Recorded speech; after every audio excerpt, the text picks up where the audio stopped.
کہ ہم نے پورے رمضان المبارک میں آج جس رمضان المبارک تک پہنچ گئے ہیں، جو ہمیں اللہ تعالیٰ کا حکم ہے، جو ہمارے فرائض تھے، جو ہماری ذمہ داریاں تھیں، جو سنت رسول ہے، اس پہ کتنے کاربند رہے ہیں اور اپنی زندگی کو پہلے سے بہتر کرنے کی کوشش کی ہے، قرآن سے جڑنے کی، قرآن سے دوستی کرنے کی کوشش کی ہے، نمازوں کے اوقات بہتر کرنے کی کوشش کی ہے، اپنے اندر کوئی ایسی کمیاں تھی، کوئی اندر کی علائشیں تھی، وہ نکالنے کی کوشش کی ہے۔ اگر ہمارا بیٹر ورژن، بہتر صورت ہماری سامنے آئی ہے اس سال پچھلے سالوں کی بنسبت، تو اس کو ہم نے ریٹین کرنا ہے، ہم نے اس کو بھولنا نہیں ہے۔ جس طرح کل ہم نے پروگرام میں کہا تھا کہ قرآن کریم کے ساتھ دوستی رکھیں، اور یہ نہ ہو رمضان کے بعد ہم قرآن کریم کو پھر اس طرح طاق میں رکھ کے پھر کبھی کبھی کھولا کریں۔ یہ بہت بڑا کوسچن مارک ہے ہماری زندگیوں میں، ہم اس کو بھولیں نہ۔ قرآن کریم کی تلاوت بے شک تھوڑی کریں، اپنی استطاعت کے مطابق کریں، لیکن کریں ضرور، اللہ تعالیٰ سے رجوع کرتے رہیں۔ ایسی بہت سی چیزوں پہ ہم نے آج کی سیٹنگ میں بات کرنی ہے، اور آپ کو آج کی کتاب کے حوالے سے بھی بتائیں گے۔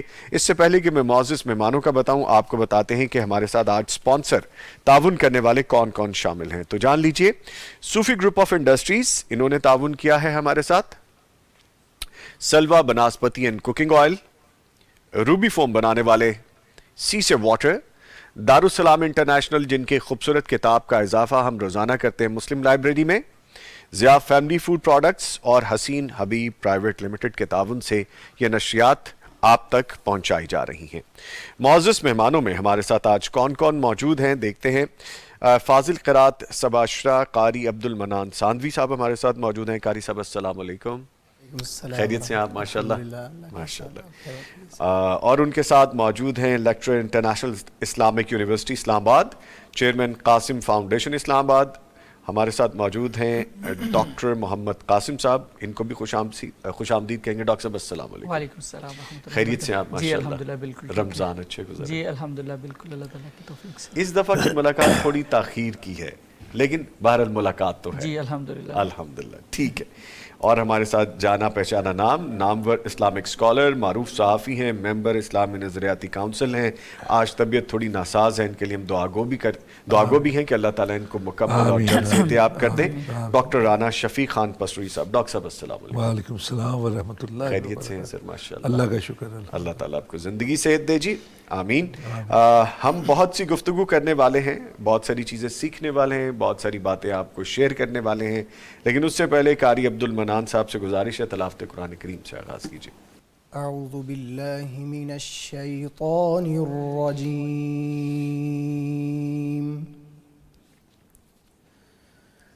بسم اللہ الرحمن الرحیم۔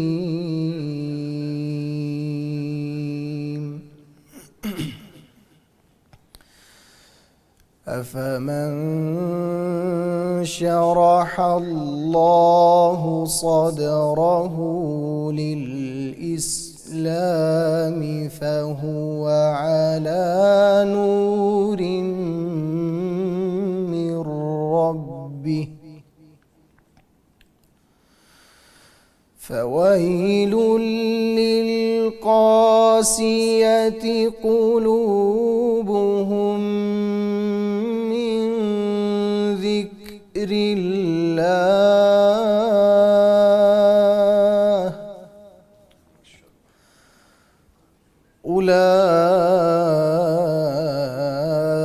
أولئك في ضلال مبين۔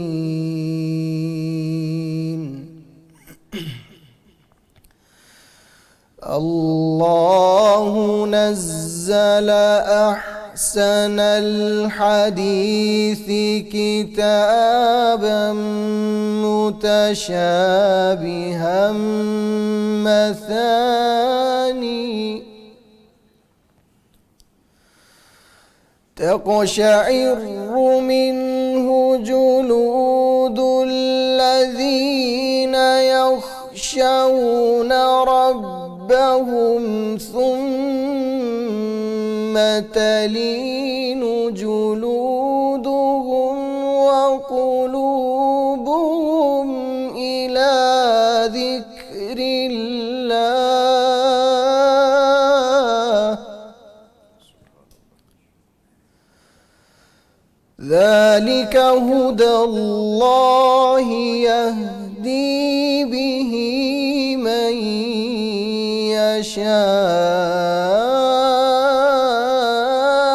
يشاء ومن يضلل الله فما له من هاد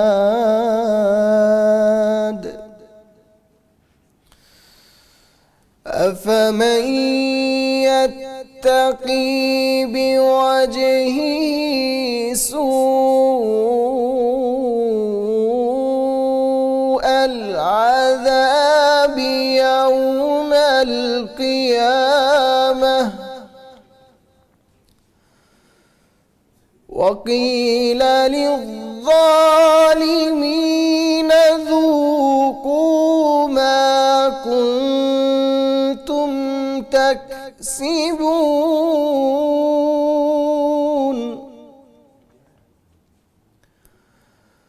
كذب الذين من قبلهم فأتاهم العذاب من حيث لا يشعرون فأذاقهم الله الخزي في الحياة الدنيا ولعذاب الآخرة أكبر لو كانوا يعلمون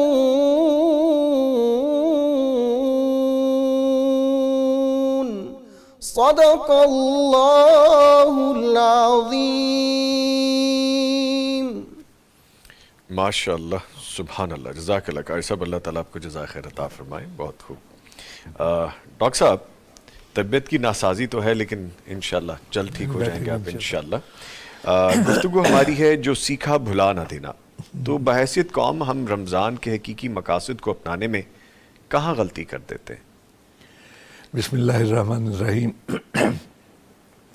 دیکھیے یہ اس کے لیے ہے جس نے سیکھا ہے ہاں جی اور کئی ایسے ہیں جنہوں نے کچھ بھی نہیں سیکھا نہیں سیکھا جو سیکھنا چاہیے تھا جی وہ نہیں سیکھ پائے لیکن خوش قسمت ہیں وہ لوگ جنہوں نے بہرحال کچھ سیکھا یا رمضان کے رنگ میں رنگنے کی اپنے آپ کو کوشش کی جی اور رمضان کے جو تقاضے ہیں بالخصوص رضا الہی کا اصول اس کے لیے جتن کیے سعی کی بہرحال ان کے لیے مبارکباد ہے دیکھیے اللہ رب العزت نے قرآن پاک میں رمضان کے حوالے سے ارشاد فرمایا جی کہ یا ایہا الذین آمنوا کتب علیکم الصیام کما کتب علی الذین من قبلکم لعلکم تتقون یعنی رمضان کے روزے اس لیے ہیں تاکہ تم تقوی اختیار کر لو یا متقی بن جاؤ اب تقوی ہے کیا جس کے لیے روزے جو ہیں فرض کیے گئے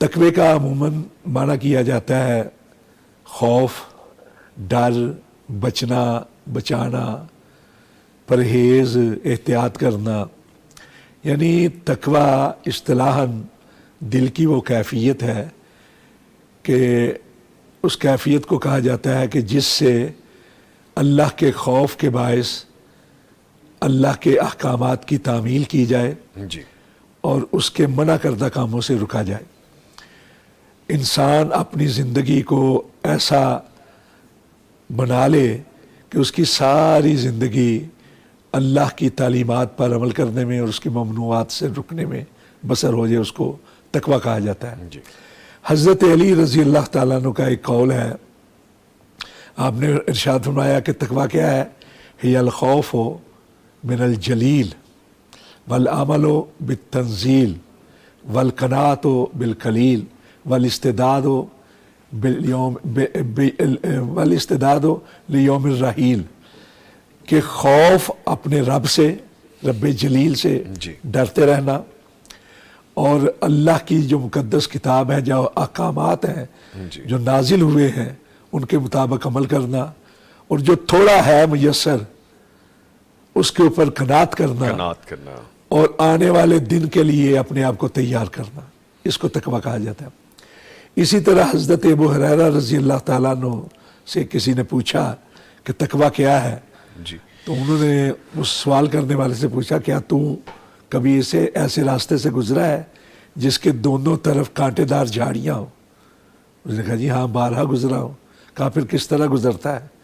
اس نے کہا جی جب میں گزرتا ہوں تو اپنے کپڑوں کو سمیٹ لیتا ہوں کہ کہیں جھاڑیوں میں الجھ نہ جائے، اور الجھنے سے ایک تو کپڑے تار تار ہو جائیں گے، دوسرا میرا وقت بھی ضائع ہوگا، دوسرا چلنے میں میں سوچ کے قدم رکھتا ہوں، سوچ کے قدم اٹھاتا ہوں۔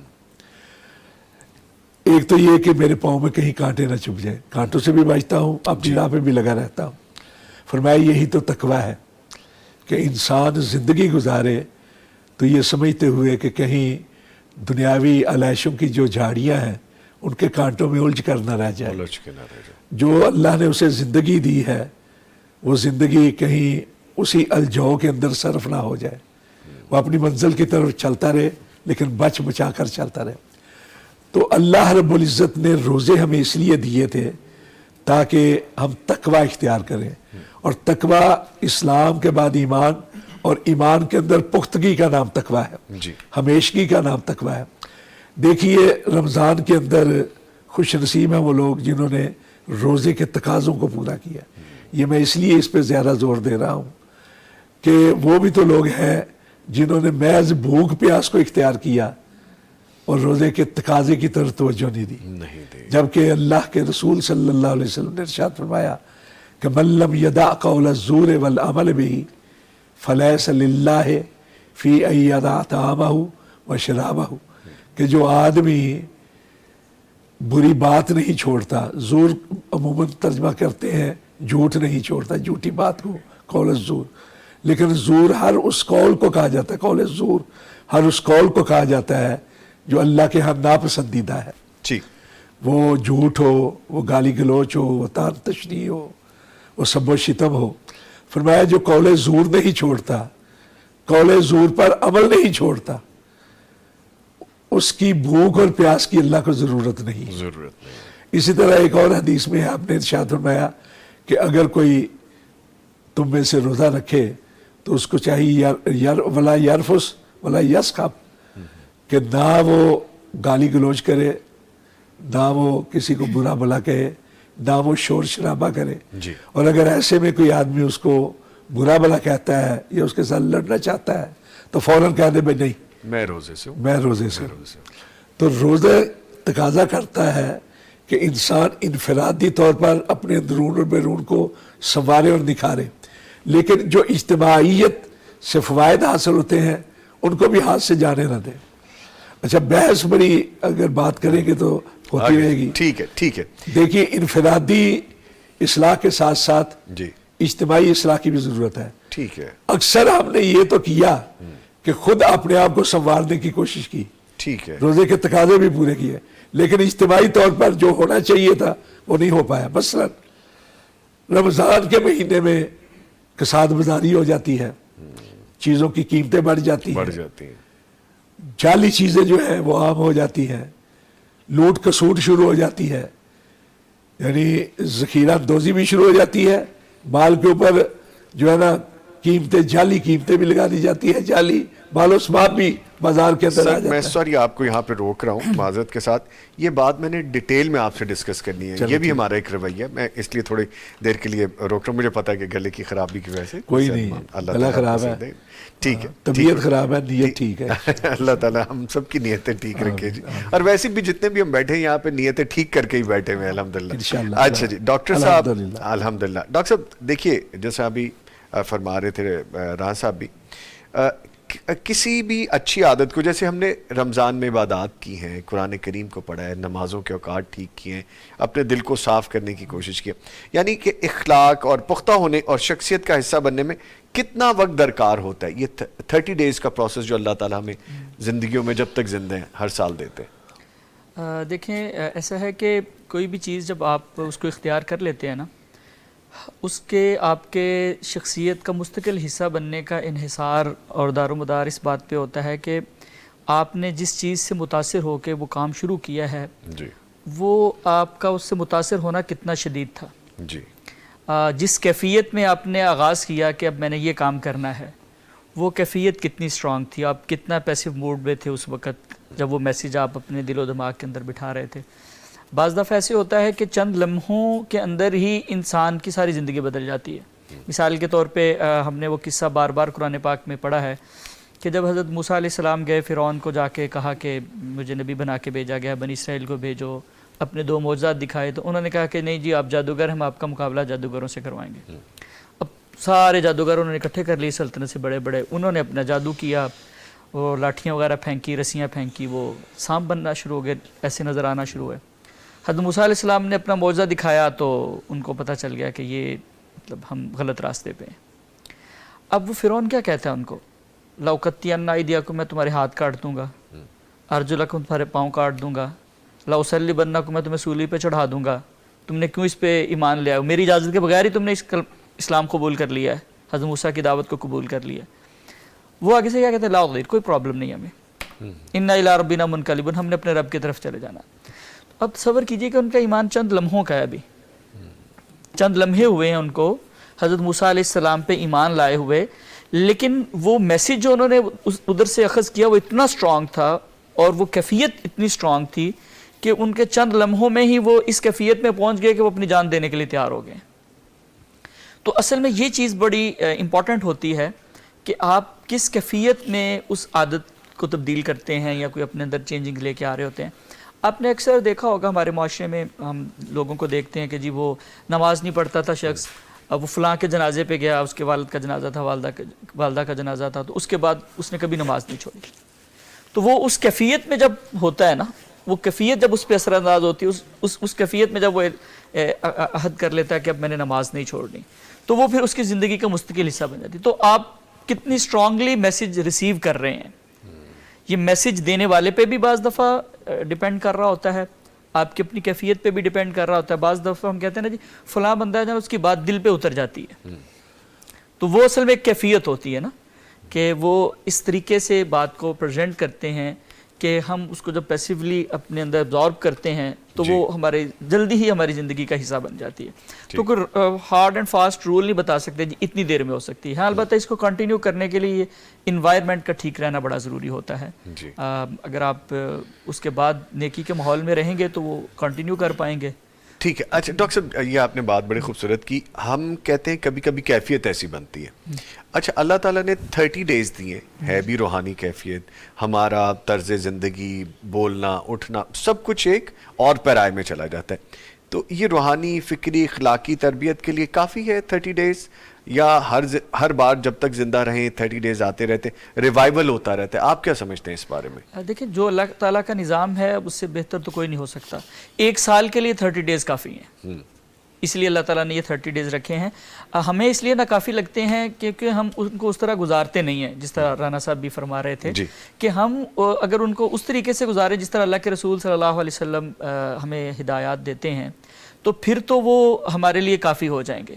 ہم اس کو میسیج کو اخذ کرنے کے، ہمارا پرابلم اصل پتہ کیا ہے کہ ہم رمضان میں نا کوانٹٹی پہ فوکس کرتے ہیں، کوالٹی پہ فوکس نہیں کرتے. مطلب کتنے نفل پڑھ لیے میں نے آج 2 پڑھ لیے، 4 پڑھ لیے، 10 پڑھ لیے، 20 پڑھ لیے، اور وہ پڑھ کیسے رہے ہیں وہ نہیں کرتے. تو اس لیے ہمیں وہ انسفیشینٹ لگتے ہیں، ہمیں لگتا ہے کہ یار کچھ بھی نہیں ابھی ہمیں حاصل ہو پایا نا اس سے. تو اگر ہم کوالٹی کو فوکس کرنا شروع کر دیں کہ یار جو کام میں نے کرنا ہے وہ اس طرح کرنا ہے جس طرح مجھے حکم دیا گیا ہے. آپ اعتکاف کو لے لیجئے مثال کے طور پہ. اب اعتکاف میں ہم نے کیا کیا، ہم نے اس میں جلسے رکھنا شروع کر لیے ہیں. ٹھیک ہے، یا بعض دفعہ ایسے ہوتا ہے کہ ہم بیٹھتے ہیں اعتکاف لیکن گپے لگاتے رہتے ہیں، موبائل یوز کرتے رہتے ہیں. تو یہ 10 دن جو ہے اگر واقعی دنیا سے کٹ کے اور اللہ تعالیٰ کے در پہ آ کے اس انداز میں بندہ بیٹھ جائے کہ یا اللہ مجھے اب کوئی تبدیلی چاہیے اپنے اندر، تو 10 دن بھی بہت ہیں. ٹھیک ہے، اس پہ گفتگو کریں گے. معزز مہمان موجود ہیں ہمارے ساتھ. ابھی قاری عبد المنان ساندوی صاحب، آپ کے آنے کا بہت شکریہ، آپ تشریف لائے. اور ایک بریک لے رہے ہیں جی، اور اس کے بعد دوبارہ حاضر ہوں گے. ہمارے ساتھ رہیے گا. آئیے آپ کو آج کی کتاب کے بارے میں بتاتے ہیں. اور لکھا ہے کہ زکوٰۃ اسلام کا تیسرا رکن ہے. زکوٰۃ کا لفظی معنی نشو و نما اور پاک کرنا ہے، اور جو لوگ صاحب حیثیت ہوں ان پر اللہ تعالیٰ نے فرض کیا ہے کہ وہ اپنی دولت میں سے مخصوص حصہ اللہ کی راہ میں خرچ کریں. یہ جی آج کی کتاب ہے، اسلام کے احکام و آداب، حدیث کی مشہور کتاب 40 کی جامع تشریح تحقیق سے مزین ایڈیشن ہے۔ یہ آج کی کتاب ہے جی۔ 40 احادیث پر مشتمل دینی اور اخلاقی تربیت کا یہ خوبصورت گلدستہ ہے۔ امت میں صدیوں سے رائج امام نووی کی مایہ ناز تعلیف کا عام فہم اردو ترجمہ ہے۔ اس میں عقائد، عبادات، احکام و مسائل اور اخلاق و آداب پر جامع احادیث بیان کی گئی ہیں۔ اگر یہ کتاب آپ حاصل کرنا چاہتے ہیں، دارالسلام کے تمام شو رومز پہ آپ کو فزیکل مل جائے گی، دستیاب ہے وہاں پہ، تمام آؤٹ لیٹس پہ پڑی ہے۔ اگر آپ آن لائن آرڈر کرنا چاہتے ہیں، darussalam.pk پہ جائیے، آرڈر پلیس کیجئے، انشاءاللہ یہ کتاب آپ کو آن لائن بھی مل جائے گی، اسلام کے احکام و آداب۔ ٹھیک ہے جی، اس پہ مزید گفتگو کرنے کے لیے ہمارا جو آج کا ٹاپک ہے، میں ڈاکٹر صاحب کو شامل کروں گا۔ ڈاکٹر صاحب، ہماری وہ جو بات ہو رہی تھی کہ رمضان آیا، ہم نے اپنے آپ کو صاف کرنا ہے، اپنی نیتوں کو پیوریفائی کرنا ہے، اپنے اعمال کو صاف کرنا ہے، ہم نے ایک دوسرے کے کام آنا ہے، لیکن ہم اس کے برعکس بھی چلے جاتے ہیں۔ ہم چیزیں مہنگی کر دیتے ہیں، مال مہنگا ہو جاتا ہے، چیزوں کی شارٹیج ہو جاتی ہے۔ ہم اس کے الٹ کیوں چلے جاتے ہیں؟ ہم نے جو سیکھنا ہے ہم وہ سیکھتے نہیں ہیں، تو ایسا کیا ہے؟ دیکھیے، پہلی بات تو یہ ہے کہ روزے جو فرض کیے تھے نا اللہ تعالیٰ نے، وہ مومنوں پہ فرض کیے تھے۔ جی، یا ایھا الذین آمنوا، مومنوں پہ فرض کیے تھے۔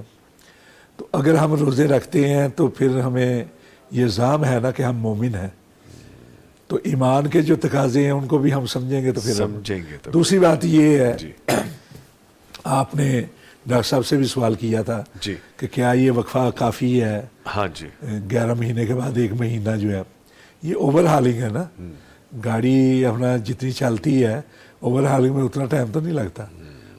دیکھیے، انسان کا جو وجود ہے 2 حصوں پر مشتمل ہے، جی ایک اس کا جسد ہے، جی ایک اس کی روح ہے۔ جسد جو ہے اللہ تعالیٰ نے پیدا کیا ہے زمین سے، جی من صلصال، مٹی سے پیدا کیا ہے، اور روح کے لیے حکم یہ ہے وَنَفَخْتُ فِيهِ مِن رُوحِي يَسْأَلُونَكَ عَنِ الرُّوحِ قُلِ الرُّوحُ مِنْ أَمْرِ رَبِّي۔ روح کا تعلق جو ہے وہ براہ راست اللہ رب العزت کے ساتھ ہے۔ تو اس جسد کی نشو و نما کے لیے تو وہ غذا پیدا کی جو زمین سے پیدا ہوتی ہے، جتنی اجناس ہے، غلہ ہے، پھل ہے، فروٹ ہے، دالیں وغیرہ، گوشت وغیرہ زمین سے ملتے ہیں، تو وہ ہم کھاتے ہیں، خوب تن و توش نشو و نما میسر آتی ہے، نشو و نما ہوتی ہے، طاقت بھی ملتی ہے، سکت بھی ملتی ہے۔ لیکن روح کی غذا کہیں اور ہے۔ روح کی غذا جو ہے نا وہ ہے وحی اور وحی کے احکامات۔ 11 مہینے ہم جسمانی غذا کی طرف رہتے ہیں، 1 مہینہ روحانی غذا کی طرف آتے ہیں، لیکن روحانی غذا کی طرف جب آتے ہیں تب بھی ہم روح کی غذا کی بجائے جسم کی غذا پہ زیادہ فوکس رکھتے ہیں۔ جی مگر دیکھیے، ایک طرف تھا تحدید وقت، روزہ طلوع فجر سے غروب شمس تک، ہم نے تحدید وقت تو رکھا مد نظر، لیکن جو دوسرا تھا تقلیل غذا کی کمی، اس کی طرف توجہ نہیں دی۔ ہم جیسے ہی روزہ کھولتے ہیں ہم سمجھتے ہیں کہ ہم آزاد ہو گئے کھانے پینے کے لیے، ہم نے تقوی کی بجائے ہم نے اسراف کرنا شروع کر دیا۔ حالانکہ اللہ رب العزت نے عام دنوں کے لیے بھی کھانے کے بارے میں کہا کلو واشربو ولا تسرفو، کھاؤ پیو لیکن کھانے پینے میں بھی اسراف نہیں کرنا، یعنی ضرورت سے زیادہ نہ کھاؤ، اسراف ہوتا ہے۔ وضو کرنا ہے عبادات کے لیے، اس میں بھی پانی زیادہ خرچ کرنے سے منع کیا گیا۔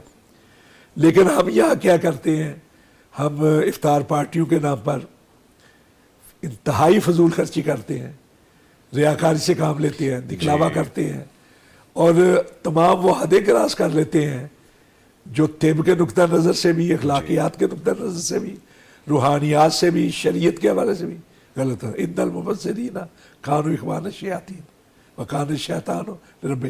ہم فضول خرچی کرتے ہیں، اسراف بھی کرتے ہیں، فضول خرچی بھی کرتے ہیں، ہم اس کی طرف آتے ہی نہیں۔ 1 مہینہ جو ہمیں میسر آیا نا، ہم صحیح طور پہ اس پہ عمل کر لیں تو وہ 1 مہینہ 11 مہینوں کے لیے ضروری ہے اور کافی ہے۔ آپ اپنا ڈاکٹر صاحب نے تو کہا نا کہ 1 لمحہ آپ انبار لگا دیں دلائل کے وہ ذہنوں پہ جب دلوں تک پہ اثر نہیں کرتا. ایک ٹرننگ پوائنٹ ہوتا ایک ہے. ٹرننگ پوائنٹ ہے. جی بالکل ٹھیک ہے. لیکن ہمارے لیے مہینہ بھی کافی ہوتا ہے. دوسری بات یہ سمجھیں, لطائف المعارف میں لکھا ہے اسلاف کے حوالے سے 6 مہینے دعائیں کرتے تھے کہ اللہ رمضان مل ہمیں جائے, رمضان میسر آ میسر آ جائے. اب کیا رمضان میسر آیا تو ہم یہ کریں گے تیرے راضی کرنے کے لیے, اس طرح سائی کریں گے, اس طرح مصروف ہوں گے. پھر رمضان کے اندر پوری توجہ کے ساتھ, یکسوئی کے ساتھ, دل جمی کے ساتھ وہ روزے بھی رکھتے تھے. روزے کے تقاضوں کی طرف بھی توجہ رہتی تھی, راتوں میں قیام بھی کرتے تھے. اور پھر جو باقی 5 مہینے ہوتے تھے وہ کوشش کرتے تھے کہ جو اثرات مرتب ہوئے ہیں وہ زائل نہ ہو جائیں, جو ثمرات سمیٹے ہیں وہ کہیں کھو نہ جائیں. ہم رمضان کے روزوں کے اندر بھی پوری توجہ نہیں رکھتے, چاہے جائے کہ ہم اس کی طرف پوری توجہ دیں.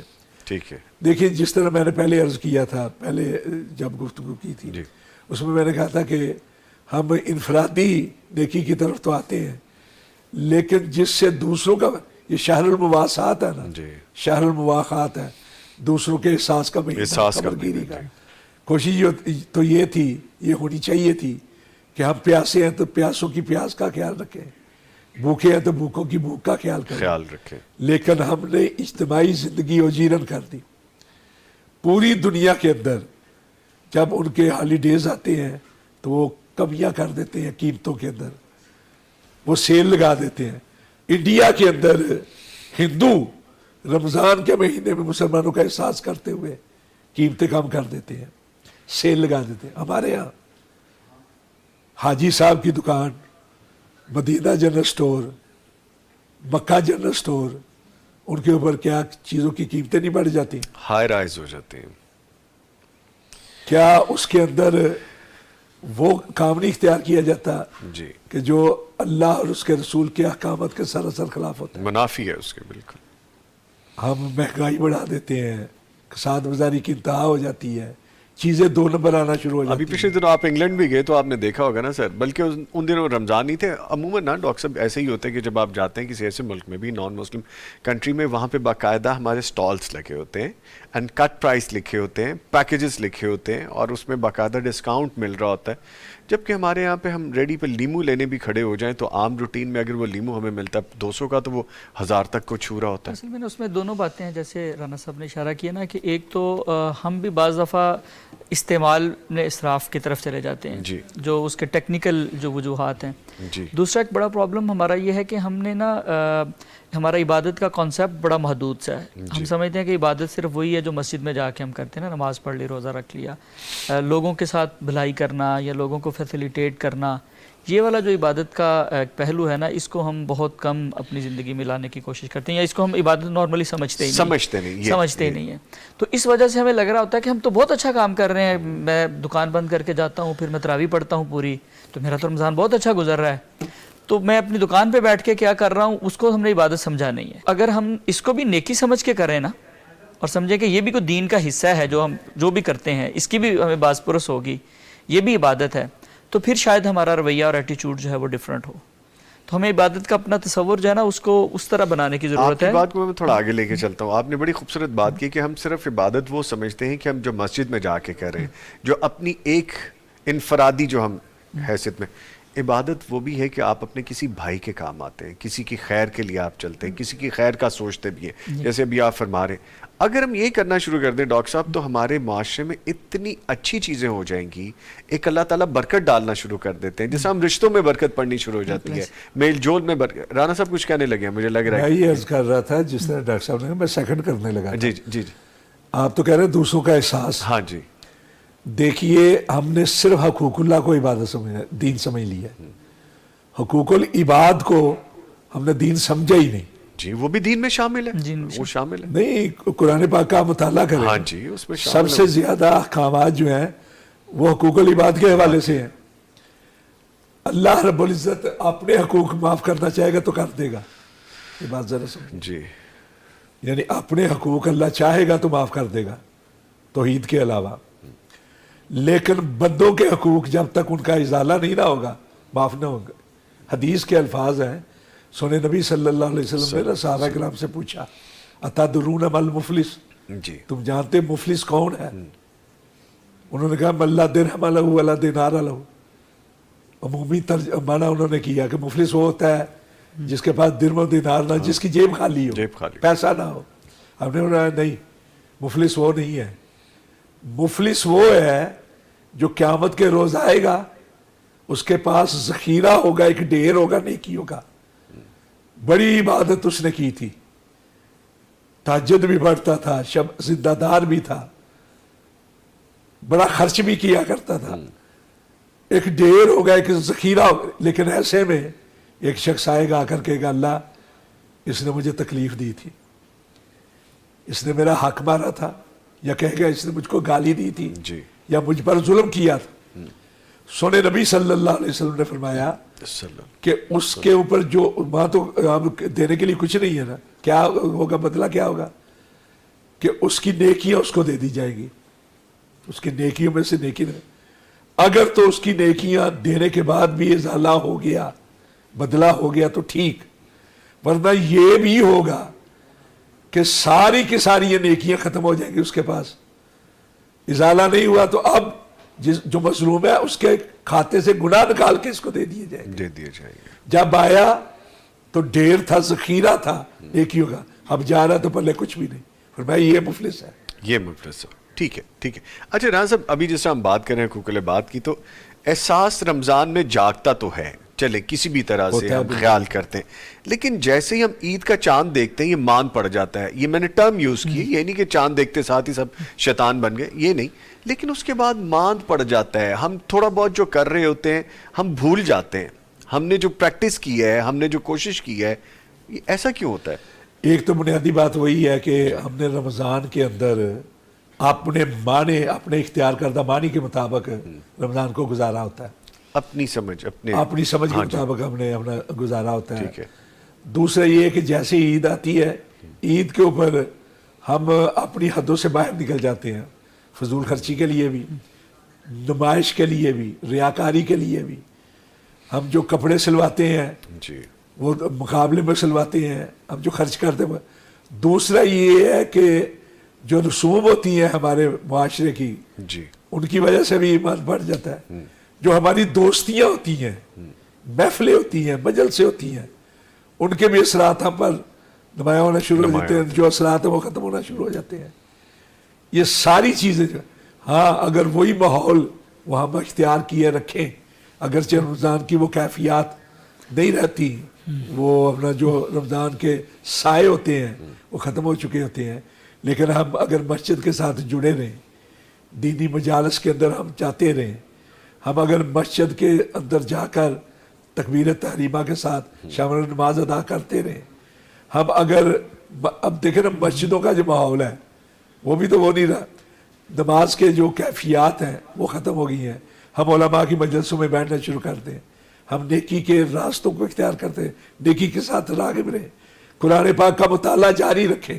جی. قرآن اصل پاک بات کی یہ وجہ ہے. سے بھی ایمان بڑھتا ہے. جی سورہ انفال میں ہے اذا تلیت علیہم آیاتہ زادتہم ایمانا. دوسری مجلس میں جائیں گے ایمان کم ہونا شروع ہو جائے گا، قرآن پاک کی تلاوت کرنا شروع کر رہے ہیں ایمان بڑھنا شروع ہو جائے گا. یہ 100% ٹھیک بات ہے. اور اس میں نا ایک چیز ہم یہ بھی ایڈ کر سکتے ہیں کہ ہمارا ایک پرابلم یہ ہے کہ جب رمضان میں ہم کوئی گناہ دل میں آتی ہے نا بات، تو ہم اپنے آپ کو یہ کہتے ہیں کہ رمضان ہے مجھے نہیں کرنا. اچھا جب رمضان گزر جائے گا تو آپ نے تو اپنے نفس کو سمجھایا یہ ہے کہ رمضان میں نہیں کرنا. رمضان میں نہیں کرنا. اگر ہم اس وقت اپنے آپ کو یہ سمجھائیں کہ نہیں یہ اللہ کا حکم ہے، اللہ کے حکم کی خلاف ورزی ہے اس لیے نہیں کرنا، اس لیے نہیں کرنا. جس طرح میں پانی اس لیے نہیں پی رہا کہ اللہ نے کہا کہ نہیں پینا، جس طرح اب میں سوچ رہا ہوں میں اپنے کچن میں گیا ہوں، میرے پاس کھانا سارا کچھ موجود ہے، لیکن میں اس لیے نہیں کھا رہا پی رہا کہ اللہ دیکھ رہا ہے، تو اس لیے گناہ نہیں کرنا. تو جب ہم یہ سوچتے ہیں نا کہ یار رمضان ہے اس وجہ سے نہیں کرنا، تو ہمارا نفس جو ہے آٹومیٹکلی نفسیاتی طور پہ ہم اس پوزیشن میں چلے جاتے ہیں اچھا ٹھیک ہے چند دن ویٹ کر لیتے ہیں. ڈاکٹر صاحب میں آپ کی بات چیک رہا ہوں, یہ اتنی خوبصورت آپ نے بات کری ہے, سمجھنے کا نقطہ بڑا اہم, اس میں دو پہلو ہیں. آپ کے بھی شاید ایکسپیرینس میں, ڈاکٹر صاحب کے بھی ایکسپیرینس میں یہ بات آئی, ہم نے کہیں پڑھا بھی تھا یہ, لیکن میں نے حقیقتاً یہ دیکھا ہے کہ اگر مجھ سے کسی نان مسلم نے پوچھا کہ ان 30 days میں what you do basically, Muslims کیا کرتے ہیں, تو نے بتایا جھوٹ نہیں بولتے, ہم اس طرح کے کام نہیں کرتے, اور کہتے بس یہ کرتے. آنیسٹلی اسپیکنگ میں اپنا پرسنل ایکسپیرینس بتا رہا ہوں, کہتے یہ تو ہم لائف میں کرتے ہیں, یہ تو آپ لوگ ڈفرینٹ کیا کرتے ہو. بٹ یہ بھی بتانے میں کوئی حرج نہیں کہ ایسی جو الکوہلک چیزیں جو عام روٹین میں ہمارے مسلم لوگ بھی استعمال کر رہے ہوتے ہیں, تو وہ کہتے ہیں کہ آپ تو یہ لوگ روٹین میں استعمال کرتے ہیں, آپ لوگ ڈفرینٹ کیا کرتے ہیں. جب یہ چیز ہم سوچتے ہیں نا تو ہم کہتے ہیں کہ ہم ان 30 days میں سیکھتے کیا ہیں, ان 30 days تک رکنا ہے یا ان 30 days میں سیکھ کے آگے بھی رکنا ہے, یہ کرنے کی ضرورت ہے. آپ یقین کیجئے ایسے لوگوں کو میں جانتا ہوں کہ جن لوگوں نے اعتکاف کیا ہے اور رات کو گاڑیاں باہر لے کے کھڑے ہو گئے سارے دوست کہ جی اب تو روزے ختم ہو گئے, اب ہم کار ریس پہ نکلیں گے, اب ہم یہ ہلڑ بازی کریں گے. اور اس میں چھوٹی عمر ینگسٹرز کی نہیں میں بات کر رہا, میں پختہ عمر کے لوگوں کی بھی بات کر رہا ہوں. یہ ہمارے لیے لمحہ فکری ہے. اصل میں نا ہم نے سرنڈر سیکھنا ہوتا ہے کہ ہم نے اپنے آپ کو اللہ کے سامنے سبمٹ کر دینا, سرنڈر کر دینا آ کے. یہ اگر ہم نہیں سیکھیں گے نا, اور ہمیں روزے میں پریکٹس بھی اس بات کی کروائی جا رہی ہوتی ہے کہ 5:04 ہوئے ہیں تو ہم کھا رہے ہیں سارا کچھ, 5 منٹ ہوئے تو ہم رک جاتے ہیں, تو اس 1 منٹ کی تو اپنی کوئی ویلیو نہیں ہے نا. تو اصل کیا ہے اللہ تعالیٰ کا آرڈر کہ اب کھاؤ, تو ہم کھانا شروع کر دیتے ہیں.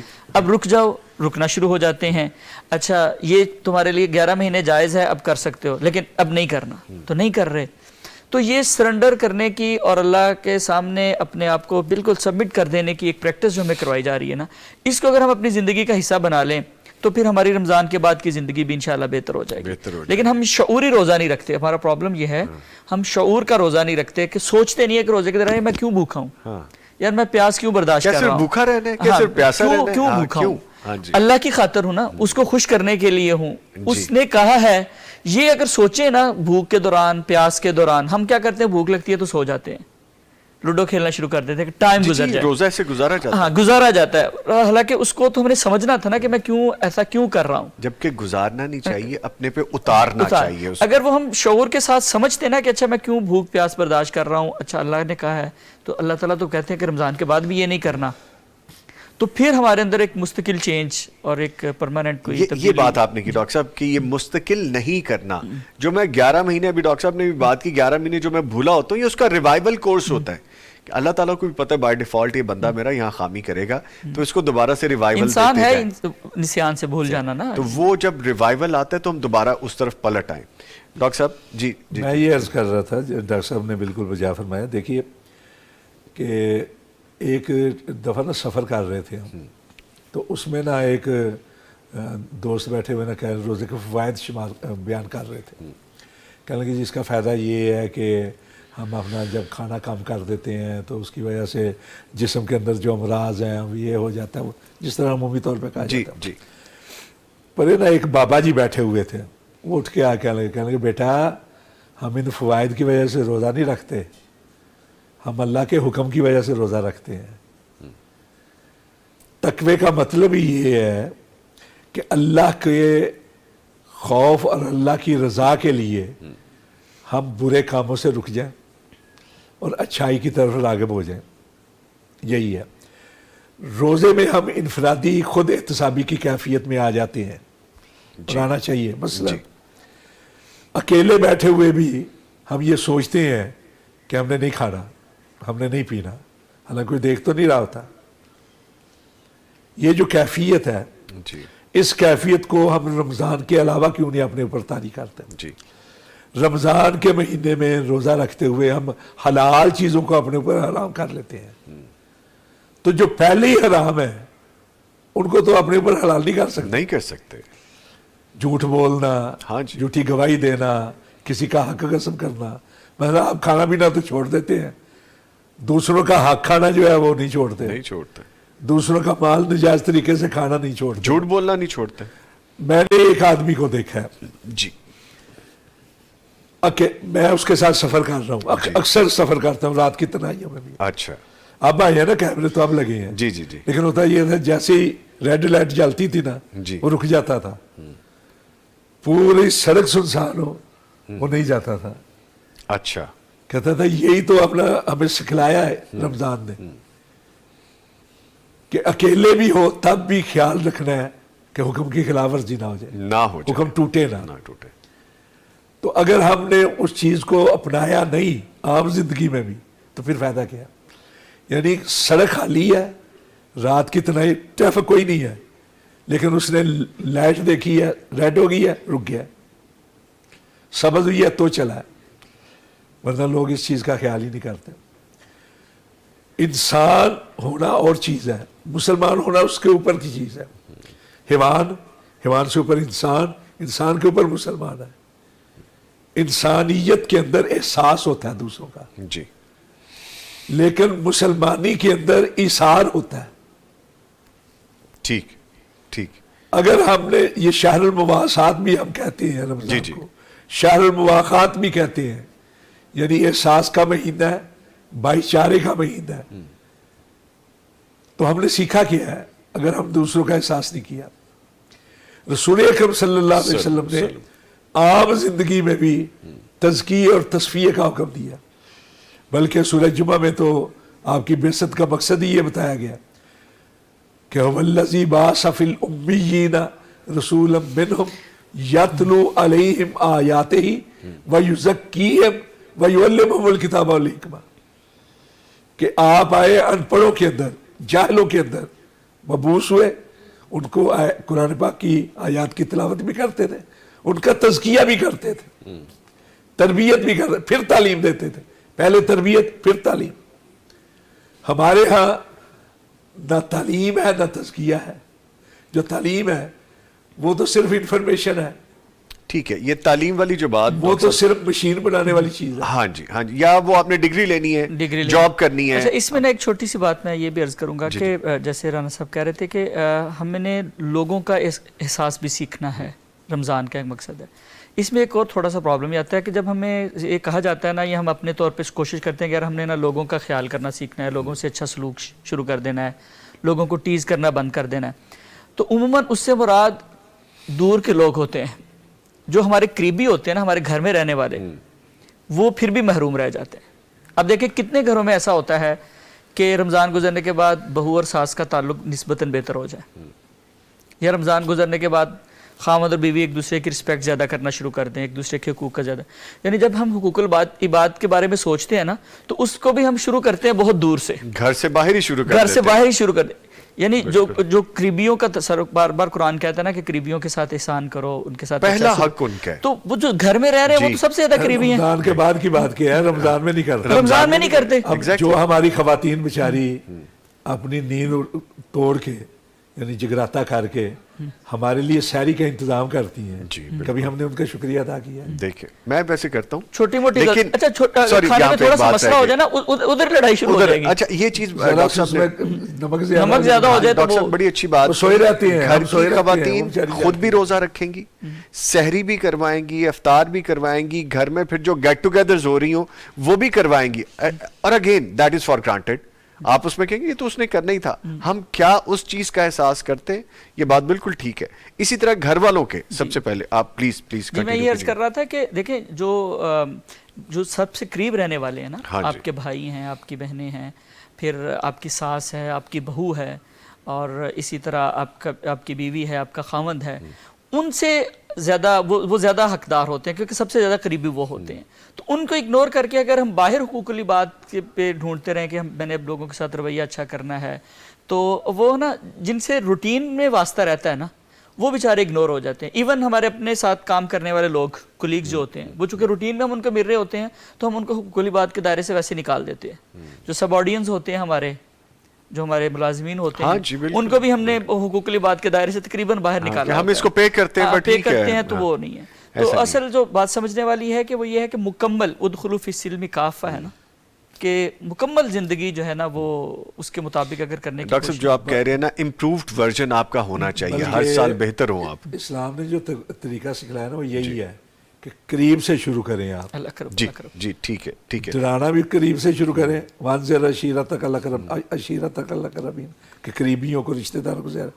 اسی طرح جب آپ خیر کا کام کرتے ہیں نا، صلہ رحمی جو ہے وہ یہی ہے نا، صلہ رحمی کا مطلب کہ رحم کے جو رشتہ دار ہیں ان کو جوڑے رکھنا، That makes ان sense. سے شروع کریں. ٹھیک ہے اب جی جی پلیز پلیز اب کمپلیٹ. قرآن پاک میں اللہ رب العزت نے جی جہاں بات کی ہے حقوق العباد کے حوالے سے، وہاں بھی یہی ترتیب رکھی ہے. پہلے قریبی، پھر وبالوالدین احسانا وبذی القربی والیتامی والمساکین. اچھا اس کے بعد فوراً آئے مسائکی کی طرف والجار ذی القربی والجار الجنب والصاحب بالجنب وابن السبیل وما ملکت ایمانکم. یعنی کوئی بندہ رہ نہیں گیا، رہ نہیں، لیکن سب جو کو شامل قریبی ہے کیا. نا جی. ان سے آغاز کیا. ٹھیک. سب سے پہلے آغاز بھی قریبی سے ہے. قریب. آغاز اچھا قریبیوں میں ایک اور چیز ہے کہ ہم بعض دفعہ ایسے بھی کرتے ہیں. اب دیکھیں رمضان میں بہت سارے لوگ راشن تقسیم کر رہے ہوتے ہیں اور غربا اور مساکین میں خرچ کر رہے ہوتے ہیں. لوگ مساجد میں آ رہے ہوتے ہیں نا پیلے کرنے والے، تو ان کو ہم دے رہے ہوتے ہیں. لیکن آپ دیکھیں گے کہ جو ہماری اپنی مسجد کے امام صاحب ہوتے ہیں نا، وہ اکثر اگنور ہو جاتے ہیں، ہم ان کو نہیں دے رہے ہوتے. میں نے بہت سارے ایسے لوگوں کو میں جانتا ہوں جو بہت خیر کے کام کرتے ہیں لیکن اپنے امام کا نہیں نہیں جی، سوچتے. مسجدیں سنگ مرمر کی بنی ہوتی ہیں، ہاں جی ہاں جی اتنا سرمایہ اس پہ لگا رہے ہیں، لیکن جو اس کے خادم ہیں ان کی تنخواہوں پہ چلے جائیں. خطباء حضرات کی تنخواہیں چند ہزار ہیں، یعنی 20-25 ہزار سے زیادہ نہیں ہوگی. کیا ہوتا ہے جی آج کل، جس کے پیچھے ہم نماز ادا کرتے ہیں، سجدے کرتے ہیں، پوائنٹ یہ ہے کہ جب ہم حقوق تحفے العباد کی طرف آنا دیں چاہتے کہ ہیں باہر قریب نہیں آئیں گے. ہاں جی جب حقوق العباد کی طرف آنا چاہتے ہیں نا، تو بہت سارے لوگ جو روٹین میں ہمارے ساتھ اٹیچ رہتے ہیں، گھر والے ہوتے ہیں، ہمارے ائمہ مساجد ہوتے ہیں، کولیگز ہوتے ہیں، ان کو ہمیں پریفرنس دینی چاہیے اور ادھر سے آغاز کرنا چاہیے. اچھا. اور انسان کی شخصیت پہچانی بھی جاتی ہے چھوٹی چھوٹی چیزوں سے. جی 4 کا فارمولہ بنا لیں. ہاں بڑے کام تو ہم پتہ کیا کرتے ہیں، وہ تو سوچ سمجھ کے کرتے ہیں، پرٹینڈ کر لیتے ہیں ہاں نا. جی ہاں جی. جو ڈیلی کی چیزیں ہیں اس سے پتہ چلتا ہے کہ آپ کے اندر کوئی تبدیلی آئی بھی ہے کہ نہیں آئی. اچھا ڈاکٹر صاحب، یہ بات آپ نے بڑی اچھی کی ہے. علم اور عمل میں ہمارے بڑا فرق ہے، یہاں پہ نظر آتا ہے. ہم اس کو پریکٹیکل نہیں کرتے. ہم جو باتیں کر رہے ہیں یہ ساری علم والی باتیں ہیں. پریکٹیکل ایسا نہیں ہے کہ ہمارے ارد گرد کے لوگوں کو پتہ نہیں ہوگا، سب کو پتہ ہے. یہ جو ابھی سر نے بات کی نا کہ مسجد کے امام کے حوالے سے نامنل پے ہو رہا ہے، اور ابھی گورنمنٹ نے جو اسٹائپن ان کا رکھ دیا، تو اس کے بعد تو مساجد میں اور مدارس میں بھی ہونے لگے کہ آپ کو وہاں سے مل رہا ہے تو اب آپ کو ضرورت نہیں، جو کہ سراسر زیادتی ہے. میں کنڈیم کرتا ہوں اس بات کو. یہ مسئلہ بڑا شروع سے اوائل سے خراب ہوا اور باقاعدہ پری پلان خراب کیا گیا کہ اس کلاس کو یہاں پہ رکھیں، جو دینی طبقہ ہے اس کو یہاں پہ رکھیں. ان کو منورٹی میں رکھا گیا، منیمم ویجز پہ رکھا گیا. جو کرنے والے وہ کر گئے، لیکن ہم ابھی تک انہی کی تقلید کر رہے ہیں. ہمیں اس پہ سے بھی نکلنا ہوگا. سو ہمارے علم اور عمل میں تو بڑا تضاد پھر ہمیں نظر آتا ہے جی یہاں پہ. دیکھیں علم جو ہوتا ہے نا وہی ہوتا ہے جو آپ کے اندر تبدیلی لے کے آتا ہے. لے کے آئے جی. اگر وہ علم جو ہے نا تبدیلی نہیں لے کے آتا تو اس کا مطلب یہ ہے کہ آپ نے کچھ سیکھا نہیں. مثال کے طور پہ ہم کہتے ہیں جی ہمیں اللہ تعالیٰ کی صفات کا علم ہے، جی ان اللہ بصیر، اللہ تعالیٰ دیکھنے والے ہیں. تو اگر ہمارے عمل سے یہ شو نہیں ہو رہا نا کہ اللہ تعالیٰ مجھے دیکھ رہے ہیں، تو اس کا مطلب ہے کہ وہ ہمارا علم ہمیں فائدہ نہیں دے رہا. وہ علم نہیں ہے. ہاں پھر علم نافع نہیں ہے. ان اللہ سمیع، اللہ تعالیٰ سن رہے ہیں، سنتے ہیں. تو اگر میں بولتے وقت حیا ہی نہیں کرتا کہ میں جھوٹ بول رہا ہوں، چغلی کر رہا ہوں، میں کسی کو ٹیز کر رہا ہوں، کسی کو طعن و تشنیع کر رہا ہوں، تو پھر اس کا مطلب وہ جو میں نے علم حاصل کیا تھا کہ اللہ تعالیٰ سنتے ہیں، وہ میں نے دل و دماغ کے اندر بٹھایا نہیں ہے اصل میں نا اس کو. تو علم نافع اللہ تعالیٰ سے مانگنا چاہیے. اللہم انی اسألک علما نافعا. پیغمبر علیہ السلام بھی دعا کیا کرتے تھے کہ اللہ ہمیں علم نافع، اور جن چیزوں سے پناہ مانگا کرتے تھے ان میں ایک چیز یہ بھی تھی، ایسا علم جو نفع نہ دے. ٹھیک ہے، تو نفع نہ دینے والا علم کون سا ہوتا ہے؟ جس پہ ہم عمل کرنے کی کوشش نہیں کرتے. تو اس کی ایک بنیادی وجہ یہ ہوتی ہے کہ بعض دفعہ ہمارا علم حاصل کرنے کا مقصد عمل ہوتا ہی نہیں ہے، ڈگری ہوتا ہے، یا لوگوں کی نظروں میں کہ یار اس کے پاس بہت نالج ہے، ٹھیک ہے، کسی سے بات کرنی پڑ جائے تو میرے پاس دلائل مضبوط ہوں. تو یہ مقاصد جب علم حاصل کرنے ہوں گے تو پھر وہ علم جو ہے نا وہ عملی زندگی پہ اثر انداز جو ہے وہ نہیں ہوتا. ٹھیک ہے. اچھا جیسے تعلیمی نظام کی ڈاکٹر صاحب بات کر رہے ہیں، رانا صاحب فرمائے گا ہمارا جو تعلیمی نصاب ہے رمضان میں ان میں عملی اور اخلاقی اسباق کو مستقل شامل کرنے کی ہمیں ضرورت نظر نہیں آتی. بچوں کی بیس میں بنانے کی چند ایک چیپٹر تو ہم شامل کرتے ہیں لیکن ہم بیس سے کام نہیں کر رہے، لگتا ہے یہ؟ دیکھیے اصل میں دین ہم نے سمجھ لیا صرف عبادات کو، نماز پڑھ لیے جی ٹھیک ہے جی کافی ہے. دین صرف عبادات کا نام نہیں ہے، دین 4 چیزوں کا نام ہے: عقائد، عبادات، معاملات جی اور اخلاقیات. یہ چاروں ملیں گی تو دین بنے گا. ہمارے ہاں سکولز کے اندر یا جو ہے مدارس میں تو چلیں پڑھائی قرآن اور حدیث جاتا ہے، اگرچہ وہاں بھی جو ہے نا ایک خاص انداز اختیار کر لیا گیا ہے روایتی قسم کا، حالانکہ روایت کے مطابق ہوتا تو کیا کہنے تھے، روایت کے مطابق. لیکن وہ اپنا یہ روایتی ہو گیا. غیر روایتی ہو گیا سر. ہاں جی یہ غیر بھی روایتی ہے یہ بھی جس کو ہم ٹھیک نے ہے. روایتی کہہ دیا. روایتی کے سر ہم تو سوری میں بات چک رہا ہوں، ہم تو ایک سبجیکٹ کے طور پہ رک گئے اسلامیات کو یا دین کو، اس سے آگے تو بڑھے ہی نہیں اچھا ہے. نہیں سبجیکٹ میں بھی پرابلم ہے. ہاں جی. اچھا گورنمنٹ کے تو وہ جو بھی سسٹم چل رہا ہے، میں چونکہ پرائیویٹ سیکٹر میں پڑھاتا رہا ہوں اور کالجز میں بھی میں نے پڑھایا ہے، تو اسلامک اسٹڈیز کے لیے جو ٹیچر ڈھونڈا جاتا ہے نا، تو وہ ایک تو اس کی نارملی تنخواہ کم رکھی جاتی ہے.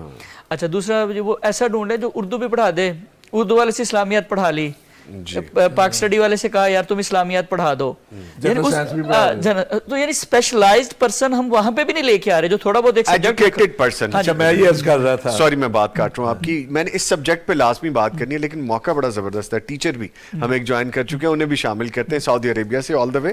اسلامک اسپیکر بھی ہیں جریر حسین صاحب. جی السلام علیکم. کیا حال ہے جی؟ خیریت سے آپ؟ الحمدللہ آپ خیریت سے ہیں؟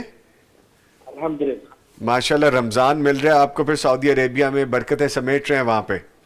الحمدللہ ماشاءاللہ so you are the lucky one. ماشاءاللہ. اچھا جدید صاحب یہ فرمائے گا نوجوانوں کے لیے جو سب سے بڑا چیلنج یہ ہوتا ہے کہ رمضان گزرتے ہی وہ واپس اپنی پرانی روٹین پہ آ جاتے ہیں. میں تھوڑا سا اس کو مزید آگے لے جاؤں گا، صرف نوجوان ہی نہیں، اب پرٹیکولرلی ہم نے بات تو نوجوان کی معاشرے میں سارا کچھ ہمیں نظر آتا ہے، لیکن اگر ہم خاص طور پہ اپنے ینگسٹرز کی بات کریں تو اس کی بیسک ریزن ہمیں نظر کیا آتی ہے؟ اس کی مین ریزن اصل میں یہ ہے کہ رمضان کے مہینے کے اندر نا پورا انوائرمنٹ ہوتا ہے نیکی کا، جس کے گھر کے اندر، بازار کے اندر، مساجد کے اندر، سب وہ خیر کے کاموں کے اندر مصروف ہوتے ہیں. جی یہ لوگ ہوتے ہیں نا وہ سارے کے سارے موٹیویشن کی وجہ سے جو ہے نا یہ سارا کام کر رہے ہوتے ہیں، یعنی کہ ایک ان کو نا غیر ارادی طور پہ موٹیویشن ہر طرف سے مل رہی ہے.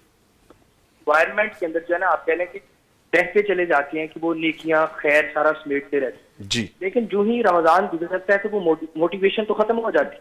ٹھیک ہے، اب وہ کیا کریں، اب ان کو وہ جو موٹیویشن، وہ انوائرمنٹ چیزیں نظر نہیں آتی تو پھر وہ اس خیر اور اس سسٹم سے جو ہے نا نکل جاتے ہیں. تو اصل میں ہونا یہ چاہیے کہ انسان کو جو ہے نا وہ ان 3 منتھ جو 1 منتھ ہے 30 ڈیز ہے، اس میں موٹیویشن کے اوپر ریلائی کرنے کی بجائے اس کو یہ سمجھنا چاہیے کہ میں نے میرا یہ 30 ڈیز ہے ایک ٹریننگ کا جو ہے وہ ورک شاپ ہے، تو میں نے اس میں سسٹم بلڈ کرنا ہے. موٹیویشن کے اوپر رہ کر میں نے جو ہے وہ یہ 30 ڈیز نہیں گزارا، کیونکہ آفٹر 30 ڈیز رمضان بھی گزر جائے گا. آبویسلی تو رمضان کی جو خیر و برکات کی موٹیویشن ہمیں دین دیتا ہے، پھر ہمارے انوائرمنٹ وہ سب ختم ہو جائے گی. تو جب موٹیویشن فیڈ ہو جاتی ہے تو پورا کرنے کا ٹھیک ہے. اگر وہ اس کو ایز اے سسٹم بلڈ کر لیں کہ میں نے جو ریمیننگ 11 منتھس ہیں اس کے اندر میں نے جو ہے اس کو لے کر چل رہا ہے، تو پھر یہ جو ہے ہماری باقی رہ سکتی. لیکن اگر وہ صرف اس کو موٹیویشن کے ساتھ سب کر رہے ہیں، چلے میں بھی کر رہا ہوں، رمضان کا مہینہ ہے اس کو اضافہ تو پھر اس کا الٹیمیٹ رزلٹ یہی نکلے گا، موٹیویشن فیڈ ہو جائے گی اور وہ اس روٹین سے نکل جائے گی. اچھا سوشل میڈیا کی گہما گہمی آپ کو پتہ ہے، ہر نوجوان بچہ بڑا سب کے ہاتھ میں گیجٹ ہے، تو کیریئر کی دوڑ میں نوجوان رمضان کی روحانیت اور تقوی کو کیسے بچا کے رکھ سکتا ہے؟ ہر وقت تو ہم بیزی رہتے ہیں، فور نو ریزن بھی بیزی رہتے ہیں. بیسیکلی ہیومن سائیکالوجی کہتی ہے کہ ہمیں ہمارے اندر ایک کیمیکل ہے ڈوپامین ہوتا ہے اور اس کی جو ہے نا ہیپینس، تو یہ اصل میں انسان جو ہے نا وہ قرآن مجید بھی کہتا ہے وہ کچھ ریزلٹ چاہتا ہے. تو وہ یہ جو سوشل میڈیا وغیرہ کا یوز ہے یہ اس کو بہت ریزلٹ دیتا ہے، مطلب تو اسکرولنگ کر رہا بیٹھا ہے، وہ چیز اچانک آتی ہے، ہنسنا شروع کر دیتا ہے، میمز دیکھ کر سارا، تو اس کو ایک خاص قسم کی جو ہے نا اس کی وہ ڈوپامین اس کے ساتھ جو ہے اٹیچ ہو جاتی ہے اور اس کو ہیپینس آرٹیفیشل فارم سے مل رہی ہوتی ہے. اس کی وجہ سے جو ہے نا وہ اصل جو چیزیں ہیں جو ہے وہ دور ہو جاتا ہے. آج کے زمانے کے اندر آپ جو ہے وہ سوشل میڈیا جو ہے اس سے بچ تو نہیں سکتے، بلکہ آپ کے کریئر اور دیگر چیزوں میں کچھ ضرورت بھی ہے، لیکن کرنا یہ چاہیے کہ انسان کو تھوڑا سا نا اور کرنا چاہیے ہمارے کہ اپنے وہ اگر ڈوپامین کو اوریجنل چیزوں کے ساتھ جو اس کو خوشی ہے ان کے ساتھ وہ اٹیچ کریں، ٹھیک ہے. تو پھر یہ چیز اس کے لیے زیادہ جو ہے وہ فائدہ مند ہو سکتی ہے. پریکٹس کرے کہ میں اس ٹائم پہ یوز کروں گا اور اس ٹائم کے بعد میں جو ہے اس کو یوز نہیں کروں گا. یہ میری عبادت کا ٹائم ہوگا اور اس دوران جو ہے میں نے وہ ان چیزوں کو درمیان میں نہیں لے کر آنا. مگر نہ وہ کوئی بڑی بات تو وہ غیر ارادی طور پہ انسان کے ساتھ اٹیچ ہوتا ہے. یہاں تراویح کے 2 رکعتیں پڑھ کے سلام پھیرا, فوراً سے انٹینشنلی اس کا ہاتھ پاکٹ کی طرف جاتا ہے, میں چیک کروں, واٹس ایپ اوپن کرتا ہے, کوئی خاص چیز پیسے وغیرہ کچھ ٹھیک ہے. تو اس کے لیے اس کا بہترین حل یہ ہے کہ اس کا نا ٹائم فکس کر دیا جائے. آج کل تو بلکہ انہوں نے ڈفرینٹ قسم کی ایپس بھی بنا دی ہیں اور وہ یہی چیز ہے کہ بیسٹ وے یہی ہے کہ وہ ٹائم فکس کرے, یہ میری عبادت کا ٹائم ہے اور یہ میرے سوشل میڈیا کا ٹائم ہے. اس دوران میں جو ہے وہ یہ چیزیں جو ہے وہ مجھے ڈسٹرپٹ نہیں کریں. ٹھیک ہے, ٹھیک ہے, بہت شکریہ جلیل حسین صاحب, آپ نے جوائن کیا, آپ کے وقت کا شکریہ, تھینک یو ویری مچ. جی ڈاکٹر صاحب پلیز. دیکھیے, ایک تو جو جلیل صاحب بات کر رہے تھے نا, اس حوالے سے میں عرض کروں تھوڑی سی. رمضان کے اندر یہ ماحول ہوتا ہے ہمارے گھروں کے اندر بھی کہ ہم سب مل کر سحری کرتے ہیں, مل کر افطار کرتے ہیں. جی اچھا, سارے ایک دسترخوان پہ بیٹھتے ہیں یا ایک ٹیبل پہ بیٹھ کے ہم سارے اکٹھے کھانا کھاتے ہیں. جیسے ہی رمضان گزرتا ہے, اب سوشل میڈیا کی بات کر رہے تھے, موبائل ہر ایک بچے کے ہاتھ میں ہوتا ہے, تو وہ جو تھا نا اکٹھے بیٹھنا وہ ختم ہو جاتا ہے. بعض معاشروں کے اندر یہ سختی ہے کہ ماں چھوٹے بچوں سے چھین لیتی, کہتے کھانا کھاؤ پہلے بعد میں اپنا, اور جو رکھے گا اس کو سزا دیتے ہیں. تربیت کا ایک انداز ہے. جی آپ بات کر رہے تھے تربیت کے حوالے سے, تعلیم کے حوالے سے, تو ایک تو یہ ہے کہ سب سے پہلی تربیت گاہ جو ہے ماں کی گود ہوتی ہے. جی ماں باپ جو سکھلائیں گے, جو دکھائیں گے, بچہ وہی کرے گا. اس کے بعد چلا جاتا ہے بچہ, جب قدموں چلنے لگتا ہے اسکول کے اندر. اسکول اور کالج کے اندر جو نصاب ہے ہمارے ہاں, وہ مشین بناتا ہے, انسان نہیں بناتا. پہلے کبھی یہ ہوتا تھا, مثلا ہم نے خود پڑھا ہے کہ نصاب کے اندر کچھ ایسی کہانیاں یا قصے شامل کر دیے جاتے تھے جو ذہن کے اندر بیٹھ جاتے تھے, دل و دماغ کے اندر جگہ بنا لیتے تھے, اثر انداز ہوتے تھے وہ قصے اور کہانیاں نتیجے کے طور پر. ذہن سازی ہوتی تھی اخلاقیات کے حوالے سے. جی اب اخلاقیات کی طرف کسی کی توجہ ہی نہیں. اب تو یہ صورت حالات ہے کہ جس کو ہم اچھا مسلمان سمجھتے ہیں, جی, اور وہ ہوتا ہے اچھا مسلمان, اس لیے کہ آج کے دور کے اندر وہ ہی اچھا ہوتا ہے جو نماز کے لیے وقت نکال کے جاتا ہے تو اسے, لیکن وہ ترش شروع ہوتے ہیں, تلخ کلام کرنے والے ہوتے ہیں, جبکہ اخلاقیات باقاعدہ دین کا حصہ ہے. اور رسول اکرم صلی اللہ علیہ وسلم نے تو یہاں تک فرمایا کہ ایک مومن جو ہے نا, محض حسن خلق کی وجہ سے روزہ دار اور راتوں کو قیام کرنے والے کے درجے پہ جا پہنچتا ہے. جی, اور آپ نے فرمایا کہ کسی بھی مومن کے میزان میں قیامت والے دن حسن خلق سے بڑھ کر کوئی چیز وزنی نہیں ہوگی. اور یہ بھی ہوا کہ اللہ کے نبی کے سامنے ایک خاتون کا تذکرہ کیا گیا کہ یوں تو بڑی عبادت گزار ہے, یوں تو بڑی اپنا تہجد گزار ہے, شب زندہ دار ہے, بڑی عبادت کرتی ہے, لیکن اس کے ہمسائے اس کی زبان سے محفوظ نہیں. تو ہم نے فرمایا اس کے نیکی کا کوئی فائدہ نہیں, جہنم میں جائے گی. اور دوسری ایک عورت کا تذکرہ کیا گیا, کہا گیا یہ صرف فرائض کو تو پورا کرتی ہے, اتنی دل جمی سے یا اتنی زیادہ عبادت نہیں کر رہی, لیکن اس کے ارد گرد رہنے والے اس کی زبان سے بڑے مطمئن ہیں. ٹھیک, فرمایا یہ جنتی یہ جنت. اچھا ڈاکٹر صاحب, جیسے ابھی ایران صاحب بھی فرما رہے ہیں, معاشرتی رویے بھی ہیں نا ہمارے. ایک طرف تو یہ کہ آپ عبادت گزار ہیں لیکن آپ کی زبان کی سختی ایسی ہے کہ لوگ کہتے ہیں یار اس سے دور رہیں. دوسری طرف یہ ہے کہ آپ بڑے اچھے نرم مزاج اور اخلاق سے بھرے ہوئے انسان ہیں لیکن اتنی عبادات نہیں ہے. یہ دونوں طرح کے پہلو نظر آتے ہیں. ہمارے جو معاشرتی رویے ان میں برداشت, صبر, درگزر, ہم اس کو کس طرح مستقل مزاجی سے لے کے چل سکتے ہیں؟ دیکھیں, ایک تو یہ جو رمضان کے روزے ہیں یہ ہمارے اندر صبر پیدا کرنے کے لیے آئے ہیں. آپ صلی اللہ علیہ وسلم نے فرمایا کہ جب کسی کا روزہ ہو فَإِنْ صَابَكَ أَحَدٌ کو تجھے برا بلا کہتا ہے, وَجَاهِلَ عَلَيْكَ تیرے ساتھ بدتمیزی کرتا ہے, تو تم نے آگے سے بدتمیزی کا جواب بدتمیزی سے نہیں دینا, اینٹ کا جواب پتھر سے نہیں دینا. فَقُلْ إِنِّي صَائِمٌ, اس کو کہو بھائی میں روزے میں ہوں. جس رب نے مجھے کہا نا کھانا نہیں ہے, جس نے مجھے منع کیا پینا نہیں, اس نے مجھے کہا کہ لڑنا بھی نہیں ہے, جھگڑا بھی نہیں کرنا, بدتمیزی بھی نہیں کرنی. تو جب یہ ہم 30 دن مسلسل یہ پریکٹس کرتے ہیں نا, جی, تو ہمیں چیزوں کو برداشت کرنے کی عادت پڑ جاتی ہے. اچھا بھوک لگی ہوئی ہے, کھانا موجود ہے لیکن نہیں کھا رہے کیونکہ اللہ کا حکم ہے, جی تو یہ چیزوں کو اللہ کے حکم کی وجہ سے چیزوں کو برداشت کرنا اور ان کو اپنے آپ کو روک کے رکھنا, اس کی جو ہے ہمیں عادت پڑتی ہے. اچھا ہمارے ہاں یہ جو بے صبری اور تحمل میں کمی, اس کی ایک بڑی وجہ جو ہے نا, وہ پھر بات اگین آ جائے گی موبائل کے یوزیج پہ. اچھا اب دیکھیں ہوتا کیا ہے, ایک تو یہ ہوتا ہے کہ چونکہ موبائل پہ ہم جب سکرولنگ کر رہے ہوتے ہیں نا, تو کسی جگہ پہ ایک جگہ پہ ٹک نہیں رہے ہوتے نا, جی سینیریو بڑی جلدی چینج ہو رہے ہوتے ہیں, تو مستقل مزاجی کے بالکل اگینسٹ چل رہے ہوتے ہیں. جو جس کو ایڈکشن ہے سوشل میڈیا یوز کرنے کی, وہ مستقل مزاجی اس میں نہیں رہے گی. چیزوں کو تھوڑا سا روک کے سمجھنا, انالائز کرنا, غور کرنا. اچھا ہم اب کبھی گھر میں دیکھیں, ارد گرد بھی دیکھیں کہ ہم بچوں پہ شوٹ کیوں کرتے ہیں, کہ ہم موبائل پہ بیزی ہوتے ہیں, بالکل پتہ نہیں ہے کہ بچے آپس میں کیا گفتگو کر رہے ہیں, کیا ہو رہا ہے. اچانک ہمارے کان اس وقت الرٹ ہوتے ہیں جب وہ لڑنا شروع کر دیتے ہیں. اچھا نقصان اس پہ پھر رزلٹ کیا نکلتا ہے, ہم پھر ان کو بغیر سوچے سمجھے جھڑکنا شروع کر دیتے ہیں, تم نے یہ کیا, تم نے یہ کیا. اگر ہم تھوڑا سا وقت ان کو دیں, سمجھیں کہ ان کا پرابلم کیا ہے, ان کے آپس میں کیا کلیش چل رہا ہے, یہ سوچ کیا رہے ہیں. جیسے ہوتا ہے نا کسی بچے کے ذہن میں آنا شروع ہو جاتا ہے کہ مجھے گھر میں تھوڑا سا نظر انداز کیا جا رہا ہے. تو جب ہم رشتوں کو ٹائم دینا شروع کریں گے نا, تھوڑا سا یہ ادھر سے ٹائم کٹ کر کے, تو ہم چیزوں کو, مسائل کو سمجھنا شروع ہو جائیں گے.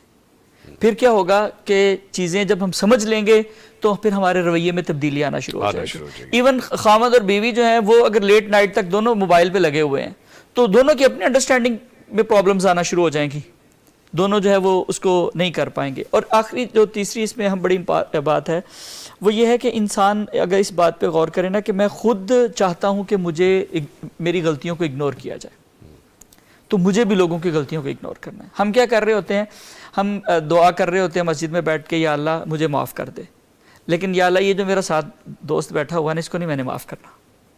یہ جو میرا چچا تایا میرے ساتھ والی صف میں بیٹھا ہوا ہے نا, اس کو میں نے نہیں معاف کرنا, تو مجھے معاف کر دے. تو ایسا نہیں ہوتا. وہ حضرت ابوبکر صدیق رضی اللہ تعالیٰ عنہ کا واقعہ بڑا معروف ہے, جب حضرت عائشہ رضی اللہ تعالیٰ عنہ پہ وہ الزام لگا, تو اس پروپیگنڈے کا شکار ایک ایسے صحابی بھی ہو گئے جو کہ ان کے عزیز تھے, اور وہ ان کی مطلب مالی معاونت بھی کرتے تھے. انہوں نے کہا کہ اس کو اب میں نے کچھ نہیں دینا. اللہ تعالیٰ نے آیات نازل کر دی, وَلَا يَأْتَلِ أُولُو الْفَضْلِ مِنْكُمْ وَالسَّعَةِ أَن يُؤْتُوا أُولِي الْقُرْبَى وَالْمَسَاكِينَ. تم یہ نہ کہہ دو کہ ہم نے ان کو کچھ نہیں دینا, فَلْيَعْفُوا وَلْيَصْفَحُوا, چاہیے کہ درگزر کریں. ساتھ پتہ کیا کہا, أَلَا تُحِبُّونَ أَن يَغْفِرَ اللَّهُ لَكُمْ, کیا تم یہ نہیں چاہتے کہ اللہ بھی تمہیں معاف کر دے؟ تو تم درگزر چاہتے ہو, تم معافی چاہتے ہو, تو تم خود کیوں نہیں درگزر کرنا سیکھتے, معاف کرو, معاف کرنا کیوں نہیں سیکھتے؟ ہم چاہتے ہیں کہ ہمیں معاف کر دیں ہمارے بھائی, کوئی غلطی ہو جائے وہ انڈرسٹینڈ کریں کہ یار میری کچھ اس وقت حالت ایسی تھی, ان کو میری بات انڈرسٹینڈ کرنا چاہیے, میرے والدین میری بات کو انڈرسٹینڈ کریں, میری بیوی میری بات کو انڈرسٹینڈ کریں, میرے بچے انڈرسٹینڈ کریں کہ جی بابا تھکے ہوئے ہوں گے تو اس وجہ سے ہو گیا ہوگا. تو ہم لوگوں کو کیوں انڈرسٹینڈ نہیں کرنا چاہتے؟ صحیح. ہم ان کے بیک گراؤنڈ کو انالائز کیوں نہیں کرتے, ان کو کیوں نہیں جگہ دینا چاہتے, ان کو مارجن کیوں نہیں دینا چاہتے؟ تو جب ہم لوگوں کو انالائز کرنا شروع کریں گے, مارجن دینا شروع کریں گے, کیونکہ ہم خود بھی مارجن چاہتے ہیں, تو پھر معاشرے کے اندر آٹومیٹکلی برداشت کا کلچر پیدا ہونا شروع ہو جائے. یہ اسی پہ مجھے ایک اور چیز بھی ذہن میں آتی ہے.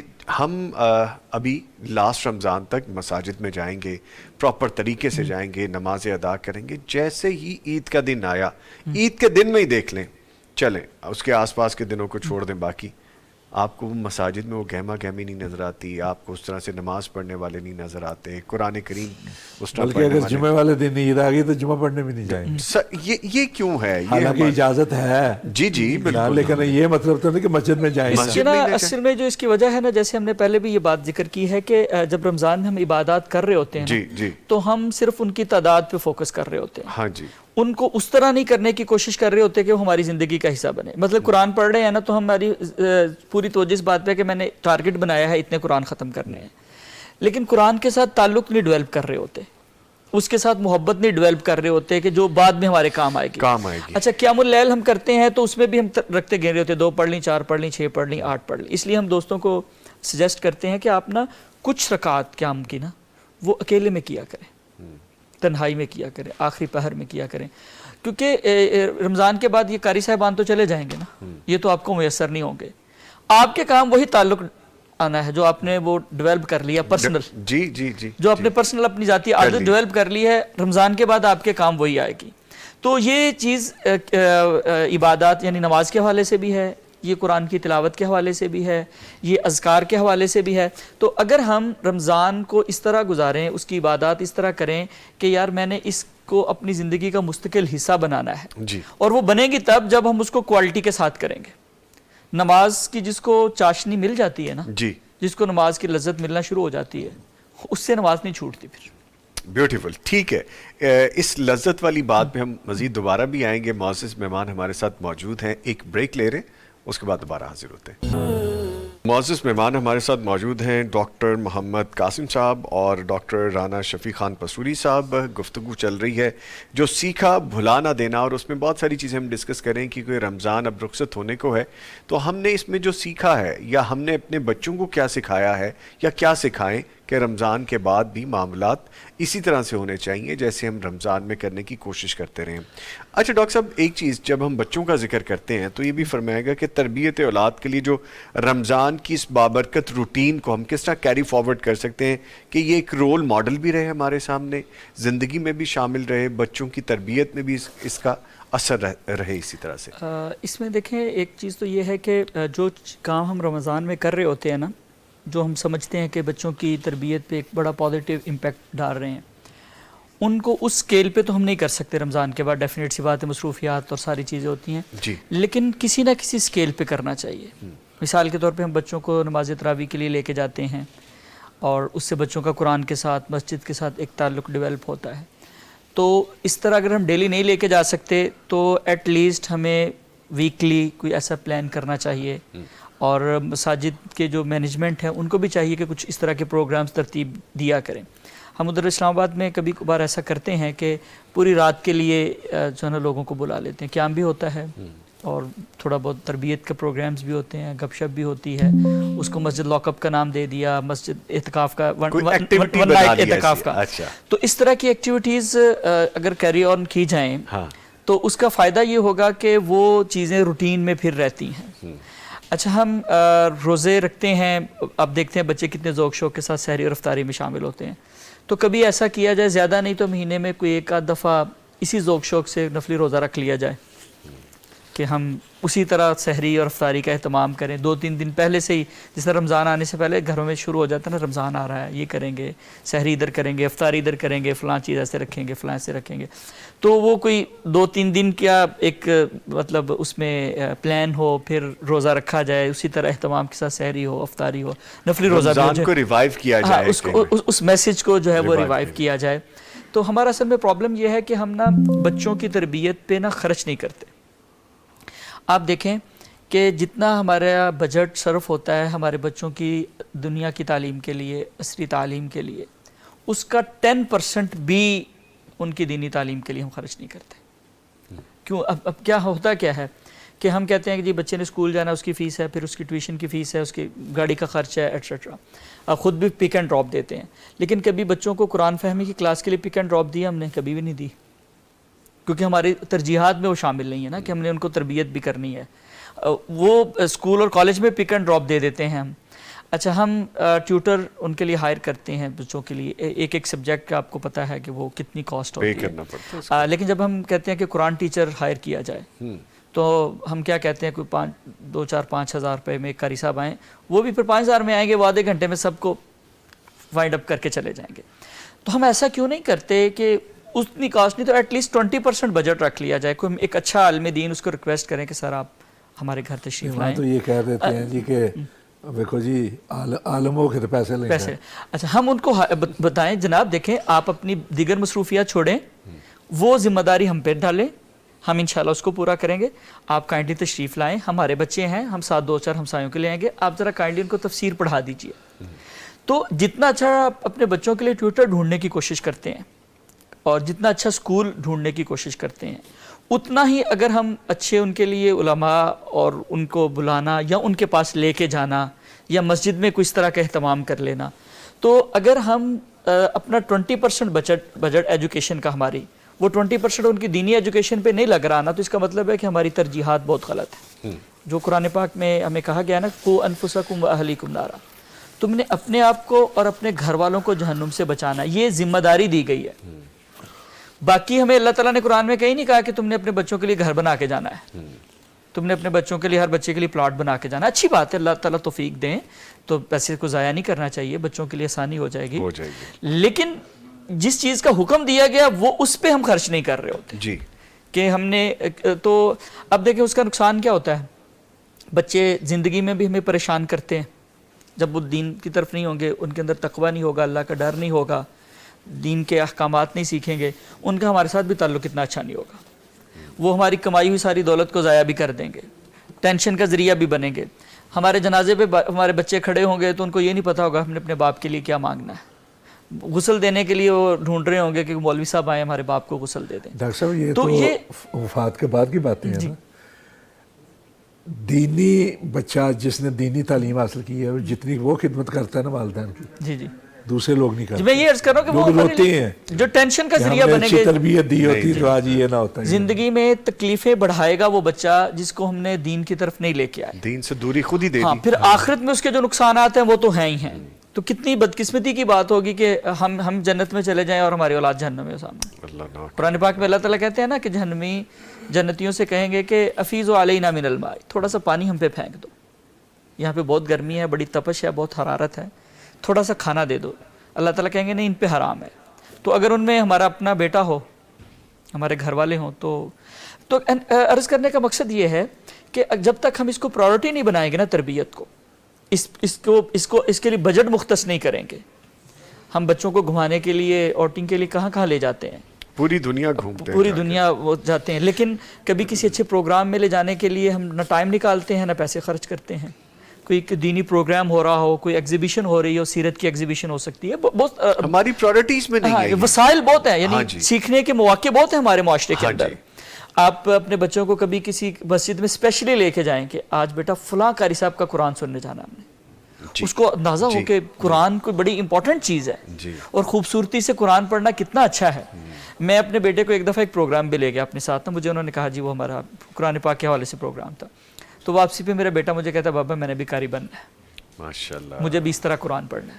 ماشاءاللہ. تو جب ہم لے کے نہیں جائیں گے نا ان کو، انسپریشن نہیں آئے گی ان کی تربیت نہیں ہوگی. تو تربیت کے لیے ضروری ہے کہ ہم کنٹینیوسلی اس طرح کی ایکٹیویٹیز میں ان کو انوالو کریں، مسجد کے ساتھ ان کا تعلق ڈیولپ کریں، گھر میں اس طرح کی ایکٹیویٹیز کرتے رہیں. نفلی روزے کا اہتمام کبھی کر لیا کریں، مسجد لاک اپ کر لیا، مسجد میں بچوں کو اکٹھا کر لیا. مجھے نا بڑا اٹریکٹ کی ہے آپ کی ایکٹیویٹیز. مجھے نہیں پتا اس کے پیچھے کون سا اسکول آف تھاٹ ہے آپ کا، کون سا تھنک ٹینک ہے، لیکن یہ بڑی اچھی ایکٹیویٹیز ہیں آج کل کے دور میں، جہاں پہ بچہ ہم سب کہیں نہ کہیں کسی گیجٹ کے قیدی ہوئے ہوئے ہیں، کسی نہ کسی اور ایسے گروپ کے جس کا کوئی فائدہ نہیں ہے، عملی کوئی فائدہ نہیں ہے، فزیکل شاید کوئی ایگزرشن کے لیے فائدہ ہو لیکن اس کا مورلی ہمیں کوئی فائدہ نہیں ہے. اب یہ آپ نے جب یہ کہا نا کہ میں بچے کو لے کے گیا ایک ایسے پروگرام میں اور اس نے مجھے کہا کہ میں نے ایسا قرآن پڑھنا ہے، میں نے اس طرح پڑھ، تو آپ تھوڑی دیر کے لیے ایک ویو میں گئے ہیں. بالکل آپ کی وہ جو کیفیت تھی وہ آپ نے شو نہیں کی لیکن مجھے نظر آیا ہے کیونکہ میں نے آپ کو دیکھا ہے. تو یہ ایک انر سیٹسفیکشن اترتی ہے والدین کو کہ میں نے اللہ کے حکم کے مطابق کرنے کی کوشش کی. ایک تو آپ کو وہ سیٹسفیکشن، دوسرا کہ میری نسل اس طرف چل رہی ہے جو ہم بچوں کی تربیت کی. ماشاءاللہ بیوٹیفل، بہت اور یہ حضرت ابراہیم علیہ السلام کی اگر ہم زندگی کو دیکھیں نا تو وہ جب بھی اپنے لیے دعا کرتے ہیں اپنی اولاد کے لیے بھی کرتے ہیں. رب اجعلنی مقیم الصلاۃ ومن ذریتی، اللہ مجھے بھی نماز کا پابند بنا دے، میری اولاد کو بھی بنا دے. ٹھیک ہے، وہ جو 40 سال کی عمر میں جا کے دعا سکھائی گئی کہ آپ دعا کریں، اس میں یہ بھی اصلح لی فی ذریتی، صرف اپنی اولاد ہی نہیں آگے نسل تک فی ذریتی کا لفظ بول کے بتایا کہ اللہ میری نسلوں میں دین کو رکھ دے، ان کی اصلاح کر دے. تو یہ جب تک ہماری زندگی کی ترجیحات میں نہیں ہوگا نا تو پھر ہم روئیں گے، کہیں گے، کہتے رہیں گے کہ تربیت نہیں ہو رہی، بچے بات نہیں مان رہے. ہم نے دینی تربیت تو ہوگی کہاں سے؟ ہم نے ان کو کچھ تربیت کے لیے کچھ کیا نہیں ہے نا. اور پھر آخری بات اس حوالے سے یہ ہے کہ اپنا عمل جو ہے نا ہمارا وہ جتنا ہوگا، کیونکہ بچے جو ہے نا وہ باتوں سے کم سیکھتے ہیں، وہ دیکھ کے زیادہ سیکھتے ہیں. ہمارا ایکٹ کیا کرتے ہیں، ہم ان کو کہیں بیٹا صبر کریں اور خود ہمارے اندر صبر نہیں ہے. بیٹا جھوٹ نہ بولے، خود جھوٹ بول رہے ہیں. میں نے کئی لوگوں کو دیکھا ہے وہ اپنے بچوں کو مار رہے ہوتے تو مسجد نہیں جاتے، جاؤ مسجد نماز پڑھو، اور خود نہیں جاتے. اور میں نے ایسا بھی دیکھا ہے کہ بچے جا کے کہہ رہے تو لوگ خود پڑھتے نہیں اور ہمیں دیکھے مار کے پڑھا. جی بچے بولتے ہیں. ٹھیک ہے نا. تو یہ ہے کہ ہم اپنے عمل کو جتنا اچھا کریں گے بچے ہمیں دیکھیں گے کہ ہمارے والدین جو ہیں وہ اپنے اللہ سے کتنا ڈرتے ہیں, وہ تنہائی میں روتے ہیں, وہ نوافل پڑھتے ہیں, یا وہ ذکر کرتے ہیں, وہ سچ بولتے ہیں, کسی کو چیٹ نہیں کرتے, کسی کا دل نہیں دکھاتے. تو اس سے یہ ہوگا کہ بچوں کی شخصیت پہ اچھے اور بڑے نمایاں پازیٹیو اثرات جو ہیں وہ آنا شروع ہو جائیں گے. بہت خوب. ٹھیک ہے. تو اچھا ڈاکٹر صاحب جیسے ابھی بتا رہے ہیں ڈاکٹر صاحب بھی, مجھے ایک چیز بڑی انسپائر کر گئی ہے ان کی کہ ماحول, ہماری مسجدوں کا عموماً ماحول ایسا ہے کہ بچے خوشی خوشی آئیں, ماحول ایسا ہے کہ نوجوان کا دل کرے جا کے مسجد میں بیٹھنے کو, ایسا ماحول ہے کہ ہم معاشرے کی اصلاح کے لیے مسجد کا رخ کریں؟ آپ نے سوال کیا ہے یا دکھتی رگ پر ہاتھ رکھا؟ دیکھیں صورت حالات یہ ہے کہ ہم نے نا دین کو دنیا سے بالکل الگ کرنا شروع کر دیا ہے. ہم نے دین کو جس طرح پہلے میں نے عرض کیا تھا کہ صرف عبادات تک محدود کر دیا, اور عبادات کے طریقے کو بھی ہم نے اپنی اغراض کا نشانہ بنا لیا. مسجد جو تھی یہ کمیونٹی سینٹر تھا. رسول اکرم صلی اللہ علیہ وسلم کے دور کے اندر مسجد ہی پارلیمنٹ تھی, مسجد ہی مشورہ گاہ تھی, مسجد ہی میں سارے سماجی اور معاشرتی معاملات کو آسان طریقے سے ادا کیا جاتا تھا. مسجد کے اندر ایک دوسرے کے حالات سے آگاہی ہوتی تھی, مسجد سے ہی ایک دوسرے کی خبر گیری کا سامان ہوتا تھا, ایک دوسرے کے لیے جو ہے مواقع فراہم کیے جاتے تھے. مسجد یہ دیکھیں نماز ہے, جماعت کا حکم کیوں ہے؟ جی حالانکہ جو خشوع خضوع انفرادی نماز میں میسر آتا ہے اور جماعت کے ساتھ ہی آتا ہے. بعض اوقات مقتدی پوری دعائیں بھی نہیں پڑھ پاتا کہ اپنا امام صاحب جماعت ہو رہی ہے, لیکن اس کے باوجود 25 اور 27 نمازوں کا ثواب کیوں ہے؟ اس لیے کہ ایک دوسرے سے واقفیت ہوتی ہے, ایک دوسرے کے حالات کا پتہ چلتا ہے.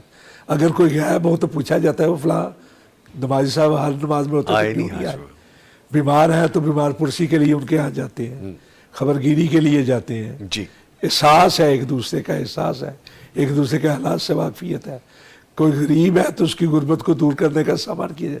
ایک تو یہ نہیں ماحول. دوسرا یہ ہے کہ ہمارے آئمہ اور خطبہ جو ہیں وہ محض رہ گئے ہیں واعظ کے اندر قصے کہانیوں تک, روایتی جو خطبات ہیں ان تک, جبکہ پورے دین کی جو تفہیم ہے ان کے سامنے نہیں کی جاتی. خطبہ جمعہ جو ہے نا, خطبہ جمعہ وہ یہ نہیں ہے کہ آپ پچھلی باتیں دہراتے رہیں. اللہ آپ کو خطبہ جمعہ یہ ہے کہ آنے والے 7 دنوں کے یعنی کرنٹ افیئرز جو ہیں, پیش آمدہ مسائل جو ہیں, ان کا حل کتاب و سنت کی روشنی میں پیش کریں. لوگوں کو بتائیں کہ آپ نے آنے والے دنوں کے اندر یہ جو حالات پیدا ہو گئے ہیں ان کے اندر کس طرح زندگی بسر کریں. حالات حاضرہ پہ بات کریں, حالات حاضرہ پہ بات کریں, آپ اخلاقیات پہ بات کریں, آپ معاشرتی مسائل پر بات کریں, آج سماجی رشتوں پر, سماجی معاملات پر بات کریں. آپ انہیں بتائیں کہ آپ دکاندار ہیں تو کم تولنا روزمرہ کے معاملات بالکل کم معاملہ جرم ہے, تو 1 نمبر چیز کی 2 نمبر چیز کی قیمت 1 نمبر رکھنا بھی غلط ہے, ملاوٹ بھی غلط ہے. یہ چیزیں لوگوں کو بتائیں ان چیزوں. تیسری بات یہ ہے کہ بچے جو ہیں مسجدوں میں آتے ہیں تو 1-2 بزرگ ہر مسجد کے اندر ہوتے ہیں جنہوں نے خود تو ساری زندگی کسی اور جگہ گزاری ہوتی ہے, ریٹائرمنٹ کے بعد آ کے مسجد کے چوری بن جاتے ہیں. وہ بچے آئیں گے تو بچوں کو ڈانٹنا شروع کر دیں گے, کہ بچوں کو ساتھ لے کے آئے گا تو کہیں گے لیند ہے رولا پاندہ دینا. بچے کا کام ہی اپنا جو ہے بھاگ دوڑ ہے. بچہ کہیں گے رسول اکرم صلی اللہ علیہ وسلم خطبہ ارشاد فرما رہے تھے کہ سامنے سے 2 بچے آئے اپنے لباس میں الجھتے گرتے پڑے, تو آپ ممبر سے اتر کے گئے ان کو اٹھا کے لائے, اور باہر آئیے لوگوں نے دیکھا کہ آپ نے ایک کو کندھے پہ اٹھایا ہوا ہے, کسی کو گود میں اٹھایا, نماز ادا کر رہے ہیں. بچوں کو آپ مسجدوں کے اندر آنے دیں گے, ان کی اپنا دل جوئی کریں گے, جڑیں گے, وہ دل ان کا لگے گا مسجد میں تو پھر آنا شروع کریں گے. جی ڈاکٹر جی میں یہ عرض کرنے لگا تھا کہ جیسے ڈاکٹر صاحب کہہ رہے ہیں نا کہ نوجوانوں کو مسجد میں آ کے لگے کہ جو بات بیان ہو رہی ہے نا خطبے کے اندر, درس کے اندر, وہ ہماری بات ہے, آج کی بات ہے, آج کی بات میری بات ہے. اچھا جنریشن گیپ ہے ایک. دوسرا بات یہ ہے کہ ہم نا اس ٹرمنالوجی سے واقف نہیں ہے جس میں وہ بچے سمجھتے ہیں. جو آئمہ اور جو خطبہ حضرات جو ہے نا اس سلیبس کو انہوں نے دیکھا نہیں ہے, اس انوائرمنٹ کو دیکھا نہیں ہے, خود وہ یونیورسٹی کالجز کے نصاب سے گزرے نہیں ہیں نا, ان کے لیے بعض دفعہ بہت مشکل ہو جاتا ہے یہ انڈرسٹینڈ کرنا کہ ان کو بات کیسے سمجھ آتی ہے. جی بات ایک ہی ہوتی ہے, بات کا کوئی فرق نہیں ہوتا. میں اس کی ایک مثال اکثر دیا کرتا ہوں. ہمارے نا ادھر اسلامی نظریاتی کونسل کا اجلاس ہو رہا تھا, ڈاکٹر محمود غازی صاحب یہ واقعہ سناتے ہیں. تو کسی نے نا, ایک وکیل نے مفتی صاحب سے پوچھا کہ مفتی صاحب یہ اسلامک جو اسٹیٹ ہوتی ہے اس کی کنڈیشنز کیا ہوتی ہیں؟ اور وہ مفتی صاحب آئیں بائیں شائیں کر رہے ہیں, ان کو نہیں جواب رہا نا. کہتے میں نے نا مفتی صاحب کے کان میں جا کے کہا کہ یہ نا دارالاسلام کی شرائط پوچھ رہا ہے. کہتے ہیں انہوں نے پھر ایسا لیکچر دیا, وہ پھر دیکھتا رہا. تو فرق کیا تھا؟ ایک ٹرمینالوجی کا فرق تھا. تو ایک تو یہ ہے نوجوانوں کے لیے کہ ان کو لگے کہ ہماری بات ہو رہی ہے, ہمارے مسائل ڈسکس ہو رہے ہیں, اور قرآن جو بیان کر رہا ہے وہ ہمارے بارے میں بیان کر رہا ہے. بچوں کے حوالے سے بھی ظاہر بات ہے کہ جب ہم کمپرومائز نہیں کریں گے نا تھوڑا بہت, بچوں کو اگر آپ نہیں مسجد میں آنے دے رہے تو اس کا مطلب ہے کہ آپ ماؤں کو بھی نہیں آنے دے رہے, ماؤں کو بھی نہیں آنے دے رہے, آپ ایک بہت بڑے حصے کو معاشرے سے دور کریں. ہم نے ویسے, میں پھر بات مسجد کی آگے, ہم نے نا ہمارے پاس ایک پورا پلینگ ایریا ہے. بچے تراویح کے لیے آتے ہیں, جو نماز پڑھ رہے ہیں 2 پڑھ لی, کسی نے 4 پڑھ لی, چھوٹے بچوں کو اسپیشلی ہم ان کو نا باری باری ادھر پلینگ ایریا میں بھیجتے. وہ مطلب کافی بڑا ہے, ادھر جا کے آرام سے کھیلتے ہیں, پھر کبھی درمیان میں نماز پڑھنے بھی آ جاتے ہیں جیسے ان کو سوٹ کر رہا ہونا, تاکہ والدین کو بھی تھوڑا سا. تو انوائرمنٹ ہم نے لوگوں کو بتایا ہوا ہے کہ کسی نے کسی کو خود سے نہیں کہنا کہ تم یہ کیوں کر رہے ہو, آپ کو کوئی پرابلم ہے تو ہمیں بتائیں آ کے. تو ہم نے اپنا اس کو موٹو بنایا ہوا ہے کہ ہم نے درمیان کے راستے پہ چلنا ہے. یہ بھی نہیں کہ لوگوں کی نماز ہی خراب ہو جائے, لیکن چونکہ یہ نفلی عبادت ہے تراویح بھی, تو اس کا مطلب یہ ہے کہ ہم انوائرمنٹ اور بچوں کی جو دلچسپی ہے اس کو بھی برقرار رکھیں گے. تو انوائرمنٹ مسجد کا ایسا بنانے کی کوشش کرنا اور اس میں ایسی سہولیات لانے کی کوشش کرنا. ایون ہم نے ایک چیز اور بھی کی کہ بعض دفعہ ایسے ہوتا ہے کہ خواتین جو ہے نا وہ تراویح کے لیے آ رہی ہیں پورا رمضان, اور 5-7 دن کے لیے ان کو نہیں آنا, تو ان کو بڑا دکھ ہوتا ہے کہ ہم تو قرآن پورا سننا چاہتے تھے. تو ہم نے ایک پورا ایریا ڈکلیئر کیا ہوا ہے کہ یہ مسجد نہیں ہے, آپ ان دنوں میں نماز نہیں پڑھنی, آپ اپنا قرآن مکمل سنیں آ کے. ایون خطبہ سننا چاہتے ہیں وہ سن لیں آ کے, قرآن کی کلاسز لینا چاہتے ہیں تو وہ لے لیں آ کے.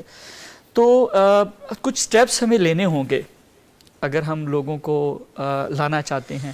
ہم اپنے جو ادھر ٹاؤن کے لوگ ہیں بچے, ان کو یہ آفر کرتے ہیں کہ ہمارے پاس کچن ہے مسجد میں نا, کہ آپ کا بھی سنڈے والے دن کوئی دل کرے نا کچھ گپ شپ کرنا, گیدرنگ کا, تو آپ ایسا کریں ادھر آ جایا کریں, ادھر کھانا بنا کے کھائیں, تھوڑے سے آپ کی گپ شپ بھی ہو جائے گی, ساتھ چھوٹا موٹا درس بھی ہو جائے گا.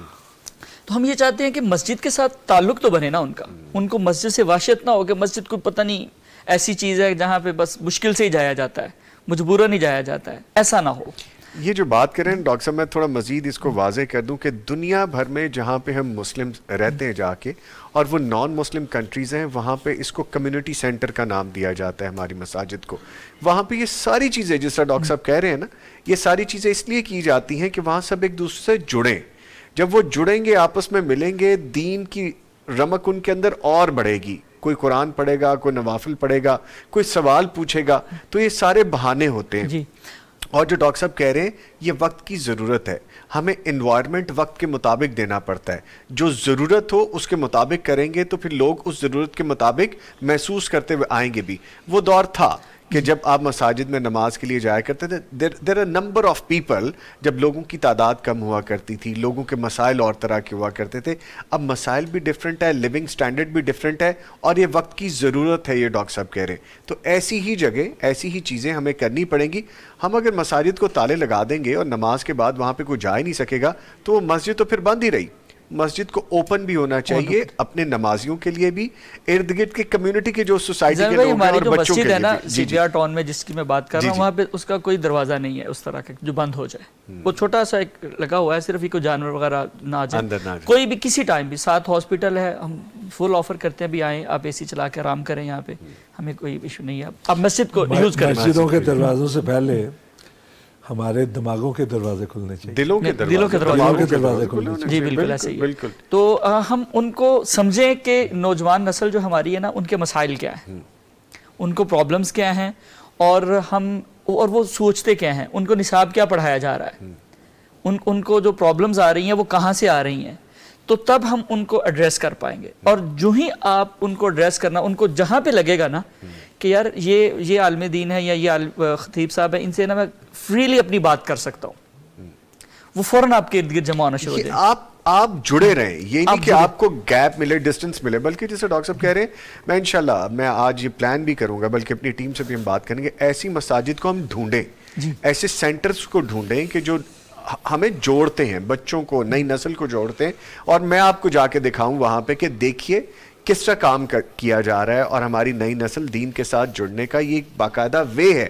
جو زندگی گزار رہے ہیں, ہم تو گزار رہے ہیں, آنے والے جنہوں نے گزارنی ان کو جوڑیں, دین کے ساتھ جوڑیں, مساجد کے ساتھ جوڑیں. بات چلی تھی کہ مساجد کا کیا وہ ماحول ہے, تو ہم اس طرح کا ماحول چاہ رہے ہیں. اب یہ وقت کی ضرورت اور یہ وقت کی ضرورت ہے کہ آپ ہمیں اجازت دیں گے کہ ہم آئیں, جی بالکل آئیں, ویلکم کریں گے آپ, انشاءاللہ ایک چھوٹا سا ڈاکیومنٹری بھی بنائیں. ٹیم کے بہت سارے ممبرز وہاں پہ جا چکے ہیں, ندیم صاحب بھی گئے تھے, اور بھی بہت سارے دوست ہیں, ہم نے ان کو کیا تھا, تو موسٹ ویلکم آپ آئیں. اور بھی اسلام آباد میں ایسے سینٹرز ہیں, ایسی مساجد ہیں. ہم بلکہ کوشش کریں گے کہ ایسا کوئی فارمیٹ بنائیں, کہ ایسی سیریز چلائیں کہ ایسے سینٹرز ہم اپنی آڈینس کو دکھائیں, ہم دنیا کو دکھائیں کہ صرف مسجد یہی نہیں ہے جو آپ کے ذہن میں ہے. اب بات اس سے بہت آگے کی ہو چکی ہے, انشاءاللہ وہ یہ بالکل اچھا. اور دیکھیں لوگ آتے ہیں, میرے موبائل میں بھی میسیج موجود ہے, میرے ایک دوست ہیں سعودیہ سے, تو وہ پچھلے سال بھی آئے ہمارے پاس, 1-8 سال پہلے نا, تو وہ کہتے ہیں جی میری پہلی ترجیح ہوتی ہے حرمین, کہ اگر مجھے اعتکاف کا وہاں پہ موقع مل جائے, اگر وہ نہیں ملتا تو میرے پاس دنیا میں سیکنڈ جو میری ترجیح ہے وہ یہ مسجد ہے. جو آپ نے اعتکاف میں انوائرمنٹ جو دیتے ہیں, یا جو آپ ہمیں چیزیں دیتے ہیں, جس طرح آپ ہمارے ساتھ کنیکٹ رہتے ہیں, تربیت کرنے کی کوشش کرتے ہیں. تو اس دفعہ بھی انہوں نے مجھے میسج کیا, میرے پاس موجود ہے, کہ سر اس دفعہ مجھے حرمین میں جگہ مل گئی ہے, اگر نہ ملتی تو سیکنڈ آپشن کے طور پہ میں آپ کے پاس آتا. بیوٹیفل, ماشاءاللہ. Sir please. حرمین میں یہ تھی, اب آگے کچھ حالات چینج ہو گئے, اب تو یہ اتنا رش ہو جاتا ہے کہ وہ انہوں نے باقاعدہ فتویٰ دی ہے وہاں کے علماء نے کہ جو لوگ ہیں مکہ کے رہنے والے وہ اپنی مساجد میں نماز ادا کریں.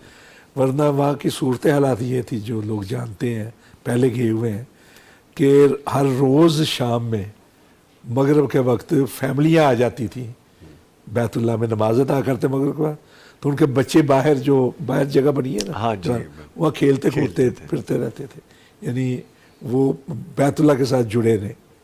تو یہ ہونا چاہیے. اب بات ہم رمضان کی کر رہے ہیں نا, تو اللہ کو وہ کام پسند ہے جو ہمیش ہوں.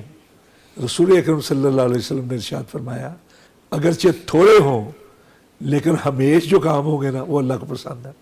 رمضان کے اندر تو ہم کوشش کرتے ہیں کہ قرآن پاک بھی پڑھیں, ہم کوشش کرتے ہیں کہ مسجد کو بھی زیادہ ٹائم دیں, ہم کوشش کرتے ہیں راتوں میں قیام. حالانکہ جو رمضان کا قیام ہے وہ اللہ کے نبی 11 رمضان میں بھی ادا کرتے تھے, 11 رکھتے جو ہے. اچھا, ہم صرف رمضان کے اندر. اللہ کے ہاں جو عمل آپ نے پیش کرنا ہے کوشش کریں آپ اس کو ہمیشہ کرتے رہیں, اگرچہ وہ تھوڑا ہی کیوں نہ. نیکی کا وہ کام اللہ کو پسند ہوتا ہے جو ہمیشگی کے ساتھ. یہ جو ہوتا ہے نا کہ اس دن کر لیا ہے بعد میں نہیں کرنا, تو یہ در حقیقت اس کام سے بھی بے رغبتی ہے اور اللہ سے بھی بے رغبتی ہے. اٹینڈنس آپ کی روزانہ لگتی رہے, حاضری لگواتے رہیں. اچھا سر, یہ بتائیے گا کہ اس مہینے میں جو کچھ سیکھا ہے اور اس کو یاد رکھنے اور بھلانے سے بچنے کے لیے ہم پریکٹیکل کیا کرتے رہے. ایک تو جیسے ڈاکٹر صاحب نے کہا اٹینڈنس ڈیلی لگوائیں, آپ تھوڑا کریں, جتنی بھی آپ کی کیپیسٹی ہے, جو آپ کو لگتا ہے کہ میں کر سکتا ہوں, لیکن وہ کرتے رہیں. دیکھیں جو بھی آپ میسج لیتے ہیں نا کسی جگہ سے, اس کو کنٹینیو کرنے کا, جو یاد رکھنے کا جو سب سے بڑا ذریعہ ہے وہ ہے کہ اس کو اپنے عمل میں لے آئیں. جس چیز کو ہم کرنا شروع کر دیں گے تو وہ ہمیں آنا شروع ہو جائے گا.